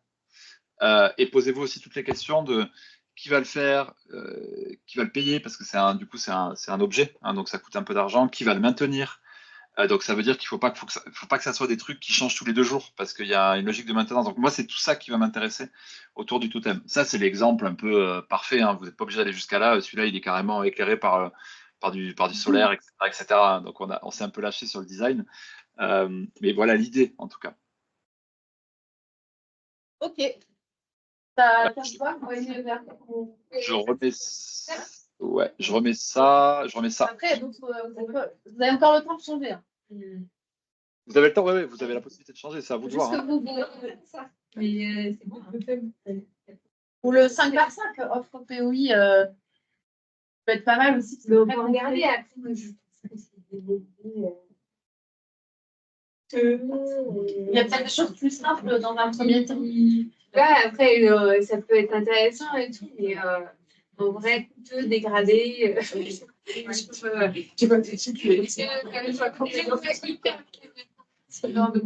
en fait, ce que tu dis, c'est intéressant parce qu'en fait, moi, ce qui m'intéresse justement, c'est ce que tu es en train de dire. Là, en fait, vous avez déjà Les limites. une réflexion. Est-ce qu'on en fait un, par exemple, il n'est pas extérieur, il est que dedans. Et c'est pas mal, en fait, parce que ça n'existe pas aujourd'hui. Tu as la place dans ton noté, tu fais ce truc-là où tu as toute l'information qui est dispo dans un corner. Et puis, en fait, là celui-là, il est pas mal. Ouais, dans une gare ou dans un OT, hein, dans un office de tourisme, ça marche aussi. Et l'idée, c'est de te dire, voilà, quelles sont toutes les limites. Et alors, là, deuxième question que tu viens de poser, on le met dans une gare. Moi, la question, c'est où tu vas le mettre. Ça m'intéresse déjà. C'est ce que j'ai mis ici. Hein. La forme sur le terrain, la localisation. En fait, là, tu es déjà en train de. Pour moi, le sujet, il est bon parce que tu es en train de te poser les questions. Ça ne veut pas dire que tu vas le faire demain, mais ça veut dire que déjà, la réflexion, elle est engagée. Bon, il faut pas. Vous gardez celui-là? Ouais. Ok. Cool. Eh bien, je t'écoute. Hein. Ok. Du coup, nous, juste pour remettre en contexte les gens dans le groupe, on avait du coup Pays d'Anceny sur Sillon et Nantes qui étaient représentés. On est parti plutôt sur un territoire à dominante rurale type du coup Pays d'Anceny sur Sillon, vu qu'on a des territoires qui se ressemblent un peu. Les totems, on est parti du principe de les mettre plutôt sur des gares, pour commencer. On a parlé aussi un peu de tourisme, mais plutôt des gares hein, pour orienter, informer les voyageurs, les gens qui viennent ponctuellement et même les gens qui viennent un peu plus tous les jours. L'idée que ça peut être un peu pour montrer ce qu'il peut y avoir aussi sur le territoire, un côté un peu incitatif, informatif. Placé en gare aussi pour faire le lien pour les gens qui arrivent, par exemple les voyageurs, faire du lien. Nous, on a la Loire à vélo. J'ai encore oublié le nom. La vélo qui va arriver, ça peut être parfois les deux endroits qui vont être. La gare va être proche itinéraire, mais nous, en tout cas, c'est pas informé. Donc, ça peut être de faire le lien, connecter différents sites, connecter aussi à l'office de tourisme pour aller chercher des informations supplémentaires. Faire le lien avec un map principal qui a des directions, mais des directions de temps, pour montrer que ça se fait vite et moins dissuasif peut-être que les distances. Avec aussi ce que vous montriez tout à l'heure dans votre exemple, quelque chose un truc qu'on va retrouver la carte des mobilités. Ouais, c'est ça. C'est sûr. En fait, on est dans la note. Et c'est vrai qu'on peut retrouver ça au-delà du coup d'avoir les informations sur les sites qui sont proches, avoir des informations aussi plus larges sur d'autres sites et d'autres points d'intérêt. Avec des informations aussi de QR code pour renvoyer peut-être vers les sites, vers les lieux, vers les itinéraires. Avec aussi des parties, un map d'orientation vertical pour les informations de développement et peut-être aussi après plus tard sur les itinéraires des rappels de marquage au sol ponctuellement pour pas alourdir l'espace public, mais pour quand même continuer à donner des informations. Et on prend un peu l'exemple de la ligne verte à Nantes. Oui, aussi, notre map, il est comme le vôtre, il n'est pas d'information numérique à part le QR code. Du coup, en termes d'autonomie, dans un entretien, c'est peut-être un peu plus léger. Autonome aussi dans sa création. Vu que sur notre territoire, il n'y a pas trop d'opérateurs de transport, Il n'y a pas normalement trop de choses qui vont changer. Et on voit les principes qu'on a bien pour recenser tous les sites qu'on email, du coup, par exemple, faire trop de mises à jour. On va quand même faire des suivis de temps en temps, voir aussi si les QR codes fonctionnent toujours bien, parce que c'est un peu dommage si ça ne fait rien. Du coup, quelque chose de physique, pas numérique. Et dans les partenaires, bah, forcément, si on est sur les paris de la gare, ville ou SNCF, pour voir à qui appartient le foncier, SNCF pour la sécurisation potentiellement, et puis après, pour aller à une échelle encore plus large, la région, voir un petit développement pour faire des partenariats, puis développer ça après sur tous les sites un peu similaires. On va pas vulguer un peu, je ne sais pas si vous voulez. C'est le projet 2025. Pour LND. Vous avez fait le tour?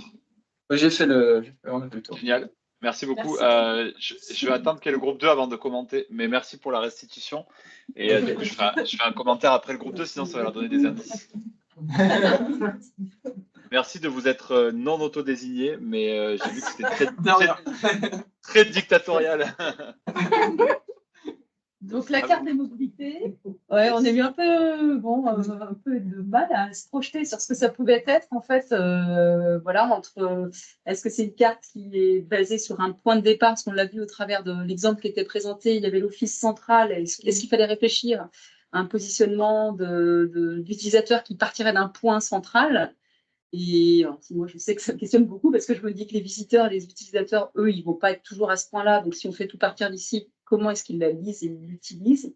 En tout cas, la cible, on s'est bien dit que ça reste, enfin, c'était les visiteurs et les habitants du territoire, dans une logique de connaissance de l'offre de mobilité au sens large sur la destination. Quand je dis territoire, ce sont les destinations, quelque chose qui fonctionne à l'année en termes de saisonnalité. Enfin, il n'y a pas de, c'est justement que ça montre toutes les possibilités et justement peut-être les renforts en saison sur des navettes estivales ou autres pour les territoires qui seraient dotés de services de ce type.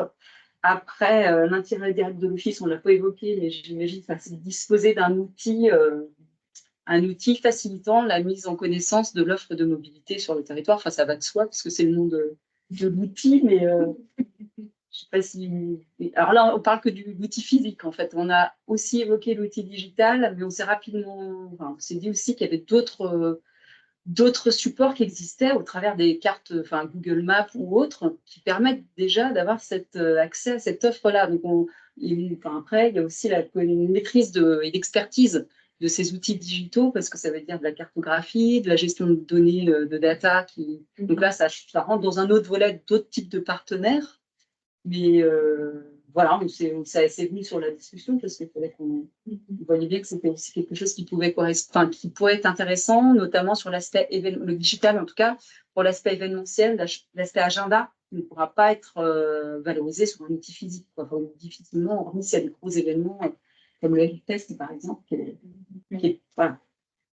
Donc on a beaucoup de questions en fait, on a eu du mal à... C'est le but, non mais c'est le but justement, Ouais. moi c'est ça qui m'intéresse, j'ai beaucoup de choses, c'est intéressant, il y a deux visions différentes. Le contenu, c'était les POI, ça c'est sûr, de partir de la base quelques hébergeurs, enfin les hébergeurs, mais lesquels? Si c'est quelques hébergeurs, c'est bien vite sur qui on sélectionne et est-ce qu'on peut sélectionner d'ailleurs? Je ne sais pas, là, je ne vois pas de réponse là-dessus, immédiate en tout cas. Après, je l'ai déjà dit sur les formats, sur la forme, sur les terrains, il n'y en a pas forcément, c'est un outil, si c'est la carte, c'est l'outil physique. Voilà, parce on est vraiment resté sur des grands aspects. Enfin, on n'a pas réussi à voir du concret immédiatement. En tout cas, je ne sais pas si vous avez des ajouts à faire. Non, vous avez rappelé aussi que sur une distance, oui. Débat entre. On a évoqué la notion des distances. J'ai eu un mode et distance métrique, selon les modes et selon les saisons. Voilà. Ouais. Carte touristique. Oui, le pendant carte touristique qui deviendrait une carte des mobilités. Enfin, comment on relie les deux, ça nous paraissait intéressant de l'envisager aussi sous cet angle-là. Ok, j'ai tout noté. Je vais essayer de commenter ça. Gwenaëlle, je peux prendre 10 minutes et après on conclut. Bien sûr. Ouais. Ouais, Merci, Maud. Merci. Il y en a qui devront partir avant, c'est bien. Ouais, Mais bien sûr. voilà. Désolée pour Je vais essayer d'être rapide, de faire du coup 5 minutes par côté. Déjà, des manières de voir les choses qui sont très différentes parce que finalement, le groupe 1 s'est presque mis dans la logique où il crée le dispositif, donc dans une logique très opérationnelle, alors que le groupe 2 s'est mis dans une logique de réflexion, ce qui est très différent. Mais du coup, c'est assez intéressant de voir que même si vous avez des logiques de métier qui sont similaires, bah, vous avez des manières de faire qui le sont pas. Si je reviens sur le groupe 1, sur le totem multimodal, ce qui est intéressant, c'est que vous avez défini déjà une logique de territoire à dominante rurale, ou en tout cas de ne pas être sur des endroits où on a des offres qui sont extrêmement importantes. Je trouve que c'est intéressant parce qu'en réalité, je le redisais tout à l'heure, hein, c'est là où finalement, même s'il n'y a pas beaucoup d'offres, plus l'offre elle est faible et les fréquences sont faibles, plus c'est important d'avoir une information. Et en fait, la logique, c'est pas forcément d'avoir que de l'offre, mais c'est aussi savoir se situer et savoir potentiellement même à pied où se trouvent les choses en termes de temps de trajet. Donc, en réalité, le totem, il peut avoir un vrai intérêt sur des petits territoires où l'offre de transport et l'offre de mobilité en elle-même, en tant que offre qu'on rajoute, c'est-à-dire du bus, du car, du train, peu importe, est compliquée. Et donc là, en fait, on compte sur soi-même, c'est-à-dire ses jambes pour pédaler ou pour marcher. Donc c'est plutôt intéressant d'avoir cette logique parce qu'on a souvent tendance à tomber dans le piège de se dire, ben, un totem, ça a un intérêt que quand il y a une offre majeure. Non, c'est juste que ça ne sera pas les mêmes questions. C'est assez marrant parce que moi, la logique du totem, pour moi, elle est très liée à l'office de tourisme. C'est déjà se dire, dans un office de tourisme, est-ce qu'on aurait cet outil-là? Et vous ne l'avez pas du tout mis là, vous l'avez mis ailleurs. Donc ça, déjà, je trouve que c'est super parce que vous l'avez associé à des points d'entrée du territoire. Vous avez parlé de la Loire à vélo, donc peu importe, une véloroute, et les gares. Dans la réflexion réelle, et vous l'avez dit à la fin, le partenariat avec Gare et Connexion, Région, etc., le jour où vous voulez toper un totem sur un de ces trucs-là, c'est super chaud. Parce que le foncier, alors au-delà des ABF, hein, le foncier, on va vous casser les pompes toutes les 2 secondes pour vous dire gna, gna, gna, on peut pas, c'est si, nana. Ce qui veut dire que moi je rembobine, je pense que cet outil-là, il a un vrai intérêt dans un office de tourisme. Et la question, c'est comment on lui donne un pendant beaucoup plus light sur un territoire qui n'est pas le vôtre, entre guillemets. Je reviens sur la notion d'autonomisation, c'est pour ça que je le mettais dans la première partie. Qu'est-ce que vous pourrez arriver à produire vous-même en étant autonome et ne pas dépendre de quelqu'un d'autre? Ne pas dépendre de Gare et Connexion, ne pas dépendre de la SNCF, ne pas dépendre de l'opérateur de transport, ne pas Si on dépendre... sort de la gare, si on est devant la gare, C'est pire. Parce que, alors là, c'est pire parce que la gare, c'est facile, c'est Gare Éco. Okay, quand vous sortez de la gare, ça peut être agglo, ça peut être ville, ça peut être mais SNCF. là pour le coup, c'est beaucoup plus simple. Parce que c'est nous. C'est Enfin, nous. c'est vous. C'est les territoires. C'est les territoires. Ça vous semble plus Ouais. facile, tu vois. Mais ça dépend vraiment des configurations. Vous avez vraiment des gares en France, c'est pas vous. Hein. Ça peut être SNCF IMO, ça peut être ICF, ça peut être SNCF Réseau. Donc, en fait, juste mon propos, c'est de dire attention, c'est vachement intéressant. Attention d'aller dans des territoires que vous maîtrisez. Quand on bosse avec les offices de tourisme en ce moment en Occitanie, on leur dit qu'est-ce qui est de votre ressort ou de la Comcom, mais en tout cas, votre autorité de transport ou votre PCI. Donc là, c'est intéressant parce que du coup, il vaudrait mieux le rembobiner et le ramener chez vous. Après, vous avez posé des questions qui sont hyper légitimes sur la logique entre la distance et les temps, vous l'avez dit. Il y a un vrai travail à faire. Les QR codes, on a tendance à vouloir en mettre partout. Attention aux QR codes, à ce vers quoi ça renvoie. Il y a énormément aujourd'hui de QR codes qui sont mis dans les arrêts de bus pour envoyer vers de l'information temps réel. Vous en flashez 3 sur 4, le lien est mort. Donc là, j'insiste, le QR code, c'est un super outil. Mais en fait, là aussi, il faut le maîtriser. Un QR code vers vos contenus, c'est tip top. Ça vous permet de mettre le B à bas et de renvoyer vers une information supplémentaire. Du QR code vers le contenu des autres, méfiance, grande méfiance là-dessus. Et il y a un truc que vous avez intégré aussi, qui est 2 éléments que je trouvais très intéressants et qu'il faut vraiment amener dans la réflexion, qui sont très justes. La logique de mixer l'information horizontale, verticale et au sol. Vous l'avez dit à juste titre à un moment, on ne peut pas multiplier les trucs. Le marquage au sol, par exemple, vous avez utilisé la ligne verte à Nantes, c'est super bien. Là aussi, il y a un vrai sujet là-dessus, notamment sur le rapport à l'actualisation, sur la maintenance, etc., où il faut être vigilant. Mais toutes les questions que vous avez posées, elles sont super intéressantes parce que ça montre que créer un totem multimodal, déjà, entre le créer pour ailleurs ou pour chez vous, ce n'est pas du tout les mêmes réflexions. Et même si vous le créez chez vous, il y a quand même une réflexion qui est assez complexe sur qu'est-ce qu'on met en horizontal, qu'est-ce qu'on met en vertical, qu'est-ce qu'on met au sol, comment est-ce qu'on fait le lien sur les distances. Et par contre, vous avez une réflexion qui pour moi est hyper importante, pas de numérique. Un totem d'information voyageur, si on le conçoit bien, le QR code peut servir du numérique. C'est-à-dire que lui, il est vraiment physique. Le vrai sujet, c'est qu'est-ce que... Et donc ça, vous pouvez rentrer chez vous et essayer de le créer, ce truc-là, parce que derrière, ça peut se faire réellement. Qu'est-ce que je vais mettre dessus? On n'a pas parlé forcément des cibles, mais rappelez-vous que ce totem, si vous le déployez dans votre office, l'idée, c'est bien que quelqu'un qui va rentrer dans l'office, en un coup d'œil, ce qu'on appelle un système synoptique, en un coup d'œil, il arrive à savoir quelles sont les offres de transport qu'il a sur ce territoire. Vous pouvez mettre une couleur par mode, par exemple. Et s'il veut aller plus loin, il va soit flasher un QR code, soit vous poser la question. Mais il faut que très très vite, avec cet objet-là, il sache ce qu'il a à disposition. Et s'il n'y a pas grand-chose, il va le savoir vite. Si par contre il y a une flopée de modes, si on est à Nantes, il y a même du bateau. Il va se dire, ah ben oui, le bateau, pourquoi je n'ai pas utilisé le bateau de manière touristique? C'est super cool. Donc, il faut vraiment essayer de, si vous créez ce totem multimodal, essayer d'aller vers ça. Élément de conclusion là-dessus, j'en ai jamais vu, en office de tourisme en tout cas, j'en ai déjà vu dans des lieux plutôt de mobilité. J'en ai jamais vu vraiment des totems qui ont été créés. Moi, je suis en train d'y travailler avec des designers. Je pense que c'est un outil qui a un vrai rôle dans un office de tourisme.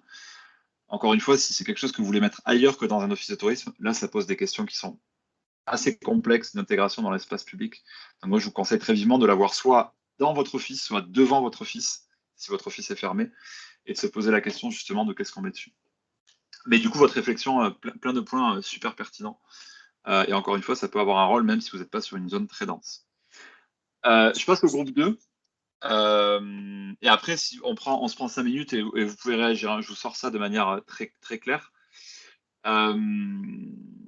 Très intéressant, c'est compliqué de se projeter. Et je sais que c'est compliqué de se projeter et c'est compliqué de représenter son propre territoire. La réflexion sur le point de départ, elle est très logique. Hier, j'étais avec une commune très rurale et on faisait un métro minuto justement et on se posait la question de où on part. C'est quoi le point central?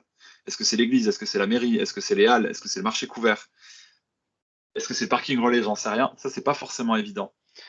Encore une fois, si on se met dans la logique d'un office de tourisme, il y a deux potentiels points de départ. C'est soit la logique du point d'arrivée sur le territoire, la porte d'entrée sur le territoire, et là, à vous de dire laquelle vous voulez mettre en avant. Ça peut être une gare, hein, ça peut être autre chose, ou alors c'est directement l'office de tourisme.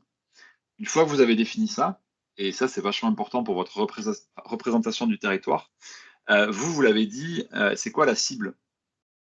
Si vous mettez les visiteurs et les habitants, ce que je pense est une excellente chose, ça vous oblige à être universel. Et là, c'est vachement intéressant parce que ça vous pousse à définir des points d'intérêt universels. Quand je dis universel, c'est ça parle à un habitant, ça parle à un visiteur, et dans le visiteur, il y a des touristes. Le visiteur, ça peut être quelqu'un qui habite à 20 bornes, si on prend Nantes, et qui va aller à Nantes. Il ne connaît pas forcément tout de Nantes et tous les points d'intérêt de Nantes. Pour autant, il habite pas loin. Et celui qui arrive du Japon, lui aussi, va aller chercher des points d'intérêt. L'idée, c'est qu'avec un système comme ça, vous pouvez pousser aussi des gens qui habitent sur un territoire ou à côté à aller découvrir des points d'intérêt, alors même que eux penseraient qu'ils les connaissent, mais ils ne les connaissent pas. La question de la saisonnalité, elle est intéressante parce que vous dites qu'il faut réussir à définir des offres de mobilité sans aller sur la saisonnalité, donc des choses qui sont des offres à l'année. Après, vous m'avez dit, mais il y a potentiellement des renforts. Là, c'est pareil, ça vous oblige à faire des choix. Si vous voulez faire un schéma, donc c'était bien ça, une carte schématique des mobilités de votre territoire, à un moment, il va falloir choisir. Peut-être que le choix qu'il faudra faire et l'angle qu'il faudra trouver, c'est on ne met sur cette carte que les offres qui sont à l'année. Et en fait, la question des navettes, des renforts, etc., on le traite autrement. Ce que je vois, moi, dans les offices de tourisme, c'est qu'on a toujours une tendance à vouloir être exhaustif.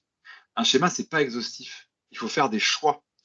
Là, l'idée, c'est quoi? C'est de se dire, je suis un visiteur, je suis un habitant. Quand je regarde ce schéma-là, je comprends, j'arrive à identifier des points d'intérêt et j'arrive à très vite comprendre quels sont les modes de déplacement qui me permettent d'y accéder depuis ce point central que vous avez choisi. Si vous le mettez dans l'office de tourisme, c'est l'office de tourisme.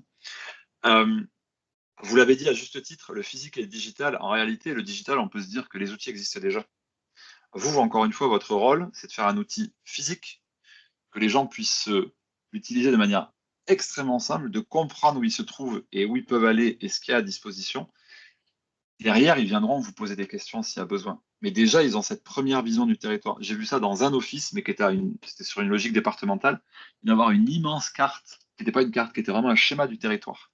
À l'échelle départementale, c'était le Lot, et je trouvais ça génial, parce que le premier truc qu'on voit en arrivant, c'est, OK, ça c'est le territoire, et après, qu'est-ce que je vais aller faire dessus? Et quels sont les points d'intérêt? Mais ça, c'est mon territoire. Moi, je suis cartographe, donc je suis déformé, mais il y a vraiment un aspect là-dessus. Euh, la question d'OpenStreetMap, enfin, en tout cas, vous avez parlé de l'expertise des outils digitaux. Moi, je le redis et je le martèlerai toujours. Vous êtes tous et toutes capables de vous servir d'OpenStreetMap. Vous êtes tous et toutes capables de contribuer à cette cartographie et vous êtes tous et toutes capables d'en faire des outils papier ou d'en faire des outils numériques. Il n'y a pas besoin de formation, en tout cas extrêmement légère. Il n'y a pas besoin d'acheter des choses, il n'y a pas besoin de contractualiser. À partir du moment où vous faites monter en capacité là-dessus, c'est un outil dont vous pouvez vous servir après-demain. Donc ça, je n'ai pas le temps d'en parler, mais vraiment, vous êtes vraiment capable d'utiliser ça. Dernier élément, et vous l'avez dit, les temps, les modes, les distances. Là aussi, il faut faire des choix. À partir du moment où vous faites le choix de faire un schéma et de limiter la représentation, c'est exactement comme un journaliste. Moi, quand j'ai commencé à bosser pour la presse sur les transports, on m'a dit, ta vision d'ingénieur, il faut oublier. Ta vision exhaustive, il faut tout oublier. Il va falloir angler. Mais là, à vous de voir. Est-ce que votre logique, c'est les temps? Est-ce que c'est les distances? Est-ce que c'est les modes? En fonction de ce que vous allez vouloir représenter sur votre schéma, vous aurez la réponse. Mais c'est des vraies questions qu'il faut se poser en amont. Et surtout, la réponse ne doit pas être tout.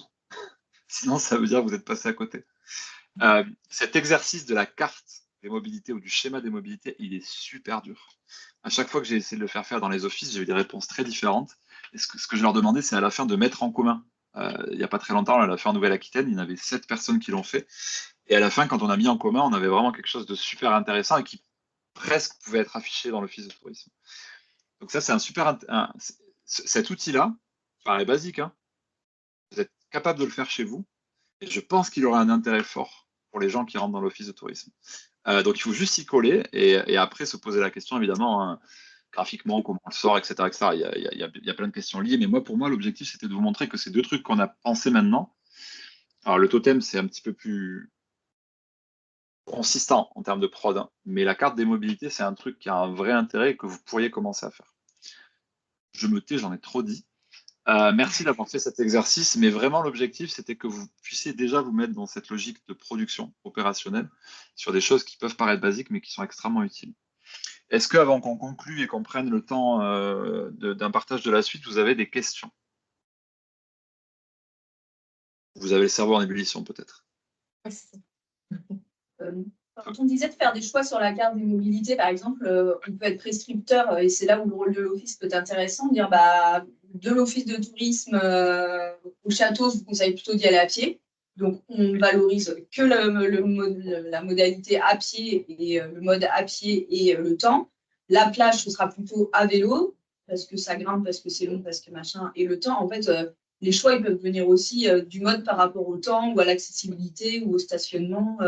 Et justifier comme ça, c'est voir bah, s'il n'y a pas de parking à proximité, il vaut mieux aller à vélo. Si le temps est très court, il vaut mieux y aller à pied. Si c'est très embouteillé, il vaut mieux y aller à pied, etc.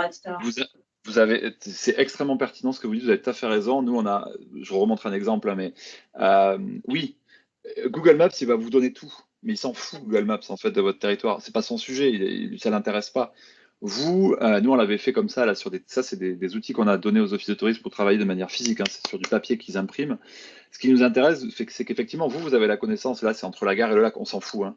C'est deux POI intéressants potentiellement. Si j'y vais à pied, si j'y vais en vélo, si j'y vais en car, c'est quoi mes irritants? C'est quoi que je vais rencontrer? Et je vous le redis, le 90% c'est Google Maps, les 10 derniers pourcents c'est ça. Et ça, c'est vous. Et vous êtes capable, effectivement, soit sur une carte, sur ce qu'on a fait là, hein, soit ensuite sur ce type. Ça, c'est pas réellement un outil, c'est juste un exercice. Mais d'avoir cette réflexion-là, et la personne qui va venir vous regarder potentiellement votre schéma et après vous dire, OK, j'ai vu que je pouvais aller là comme ça, est-ce que vous pouvez m'indiquer plus d'éléments? Bah là, vous avez une pertinence, une légitimité, un rôle que personne d'autre n'aura, et je le redis, et je le dis sincèrement, même pas quelqu'un qui bosse chez votre opérateur de transport, parce que lui, il va s'intéresser qu'au bus, au quotidien, aux abonnements, aux tarifs, en fait, pas du tout aux touristes, alors que vous aurez cette logique-là. Donc, en fait, ça, c'est un peu la suite de la carte. Nous, quand on travaille avec les offices, en ce moment, on leur dit, représentez-vous cette carte en termes d'exercice.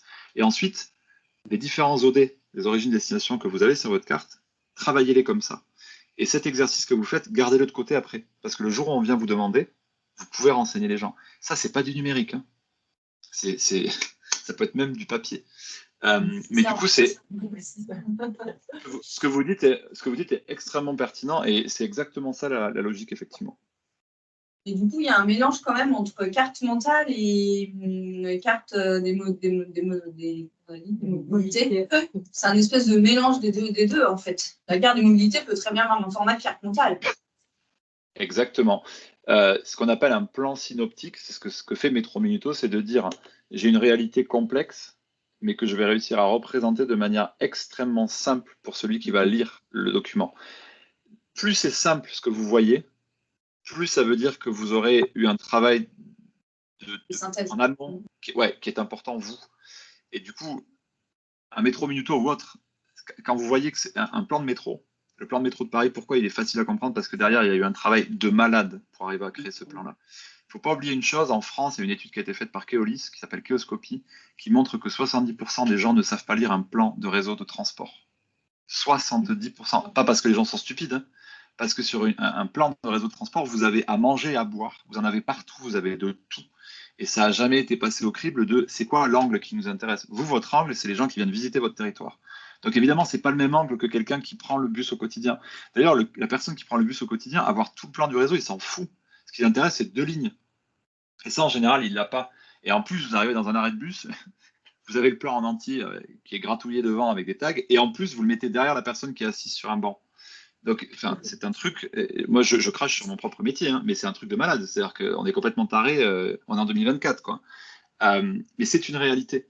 Vous avez la chance de pouvoir vous dire, ok, on va resserrer les taux, et essayer de voir les choses un peu autrement par rapport à vous. Ce qui vous intéresse, c'est effectivement les gens qui visitent. Et après, vous avez entièrement raison. Moi, mon métier, c'est de mettre les gens dans autre chose que la voiture. Vous, votre métier, c'est potentiellement de leur pousser des trucs qui sont cool. Donc en gros, oui, ça va passer à votre filtre, mais c'est ça le but. Quand on vous pose des questions à l'Office de tourisme, vous dites ce qui vous tient à cœur, ce que votre territoire a envie de pousser. Donc c'est juste normal. La bonne expérience client. Ouais. Exactement, exactement.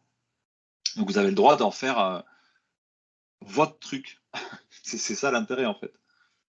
C'est pas juste la mobilité, c'est voilà tout ce que vous avez à disposition. Et en plus, nous, on va vous dire, est-ce que ça a un intérêt? Est-ce que c'est facile, pas facile? Et derrière, il y a des gens, vous pourrez dire, en fonction de si la personne arrive avec 2 gamins, machin, ok, non, alors le vélo, oubliez sur ce côté-là, prenez le bus. Ou ok, là, à pied, ça se fait nickel. Moi, j'ai un gamin de 5 ans, je fais pas les mêmes heures de rando avec un gamin de 5 ans que tout seul. Et c'est assez logique. Donc, c'est vraiment vers ça qu'il faut aller. Et du coup, cette carte des mobilités, ça peut être des cartes des mobilités, en réalité. Mais en tout cas, quand vous faites une carte, resserrez au maximum l'angle. Sinon, il y a à boire et à manger. Et en fait, vous êtes trop content de votre rendu, mais personne ne va le regarder. Ou alors si, les gens ils prennent la carte, ils la regardent, et une fois arrivés chez eux, ils la laissent sur la table du Airbnb, quoi. C'est ce qui se passe, hein, faut être honnête. Est-ce qu'il y a une autre question avant qu'on conclue? Et on pourrait en parler pendant des heures. Moi, je voudrais voir la carte de mobilité, elle est valable à partir d'un point de départ, c'est ça. Donc, il y a plein de manières de le faire. Elle ne peut pas être en papier. Parce qu'il y a une échelle de temps, effectivement, il faut. Alors, c'est ça, non, mais on peut avoir un point de départ par territoire, entre guillemets, si on l'imagine départemental. Moi, je parle d'un OT. Hein. Attention, moi, je l'ai dit en amont. Moi, je l'ai dit en amont. Aujourd'hui, les OT. Si vous êtes dans un BIT, vous êtes dans un OT.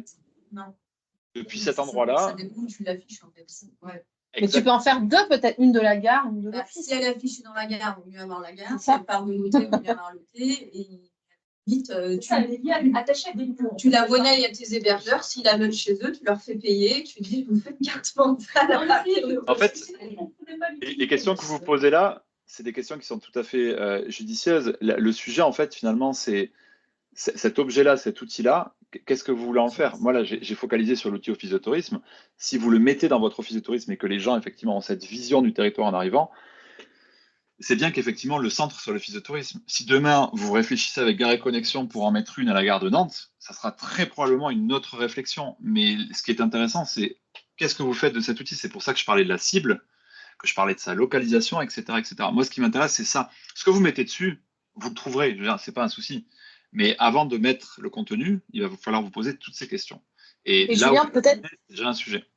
juste avant de conclure, c'est aussi des choses que vous pouvez insuffler aux prestataires. Après, chacun peut le faire à son échelle au départ de chaque hébergement. Enfin, très simplifié, mais c'est ça. Vous, après, vous animez auprès de vos prestataires la même démarche, mais à l'échelle réduite sur chaque tour de chaque Et hébergement. la méthode peut être toujours la même. Et le sujet, en réalité, c'est comment se représenter le territoire au prisme des mobilités de manière simple. Et quand on a besoin d'une information plus circonstanciée, on a des vrais gens qui vont nous répondre. Mais comment est-ce que des gens se représentent les choses? Parce que le problème, c'est qu'aujourd'hui, c'est zéro. On n'a pas, on arrive, on a des présentoirs avec des flyers du truc urbain, du machin, du truc. Cette vision globale, schématique, hein, encore une fois, c'est pas là pour être exhaustif. Cette vision schématique, on ne l'a pas. Et donc, il faut partir de zéro. C'est quoi mon territoire? J'ai quoi pour relier mes différents points d'intérêt? Et le jour où vous voulez aller vers l'exhaustivité, faire un travail plus important, dont acte, ça vous coûtera plus cher aussi. Ça, vous pouvez le faire à moindre coût et rapidement. Et après, vous échangez entre vous sur la méthode. C'est ça le but aussi. Mais moi, j'ai créé ça. Ah oui, mais moi, j'ai rajouté ça. Bah attends, ok, on regarde, etc., etc. Il y a plein d'outils pour le faire, vraiment. Bon, il faut qu'on conclue. Ouais, tout à fait. Tuc, tuc, tuc, tuc. Tu voulais que je dise 2 trucs? Alors si, oui, les ressources. Oui. Je vous mets à dispo des trucs que si vous avez envie de lire. J'enverrai les liens à Gwen, elle vous les passera. Si vous n'avez pas le cerveau encore atrophié par tout ce que je vous ai raconté, vous pouvez continuer à regarder des trucs sur le sujet. Ça, c'était les ressources. Formation. Moi, je suis en train de bosser. Ça peut vous intéresser. Pour le CRTL Occitanie, l'AMI fait que je vais produire une formation sur la mobilité. Il y a 3 angles. Un sur le fait de mettre tout le monde à niveau, donc évangéliser, on va dire. Un sur le fait d'aller directement sur comment est-ce qu'on renseigne les gens et du coup quels sont tous les outils à disposition. J'en ai déjà parlé un peu aujourd'hui en réalité. Et le troisième, monter des éductours. Moi, je considère que si vous n'avez pas testé le train, le car, la borne de recharge et machin, vous n'êtes pas bon pour renseigner les gens. Mais je suis un vilain méchant, hein, mais je le pense vraiment. Et donc, organiser des canevas d'éductours. Et ça, en fait, l'idée, c'est que moi, j'ai proposé au CRTL Occitanie que ça soit des communs ouverts. C'est-à-dire qu'une fois qu'on les aura créés pour Occitanie, ça puisse être mis à disposition de tout le monde. Mauvaise nouvelle, vous verrez ma trombine encore sur ces trucs-là parce que c'est moi qui vais les donner en vidéo. Bonne nouvelle, ça peut vous intéresser et ça sera gratos. Bah, en tout cas, c'est ce que j'essaie de pousser.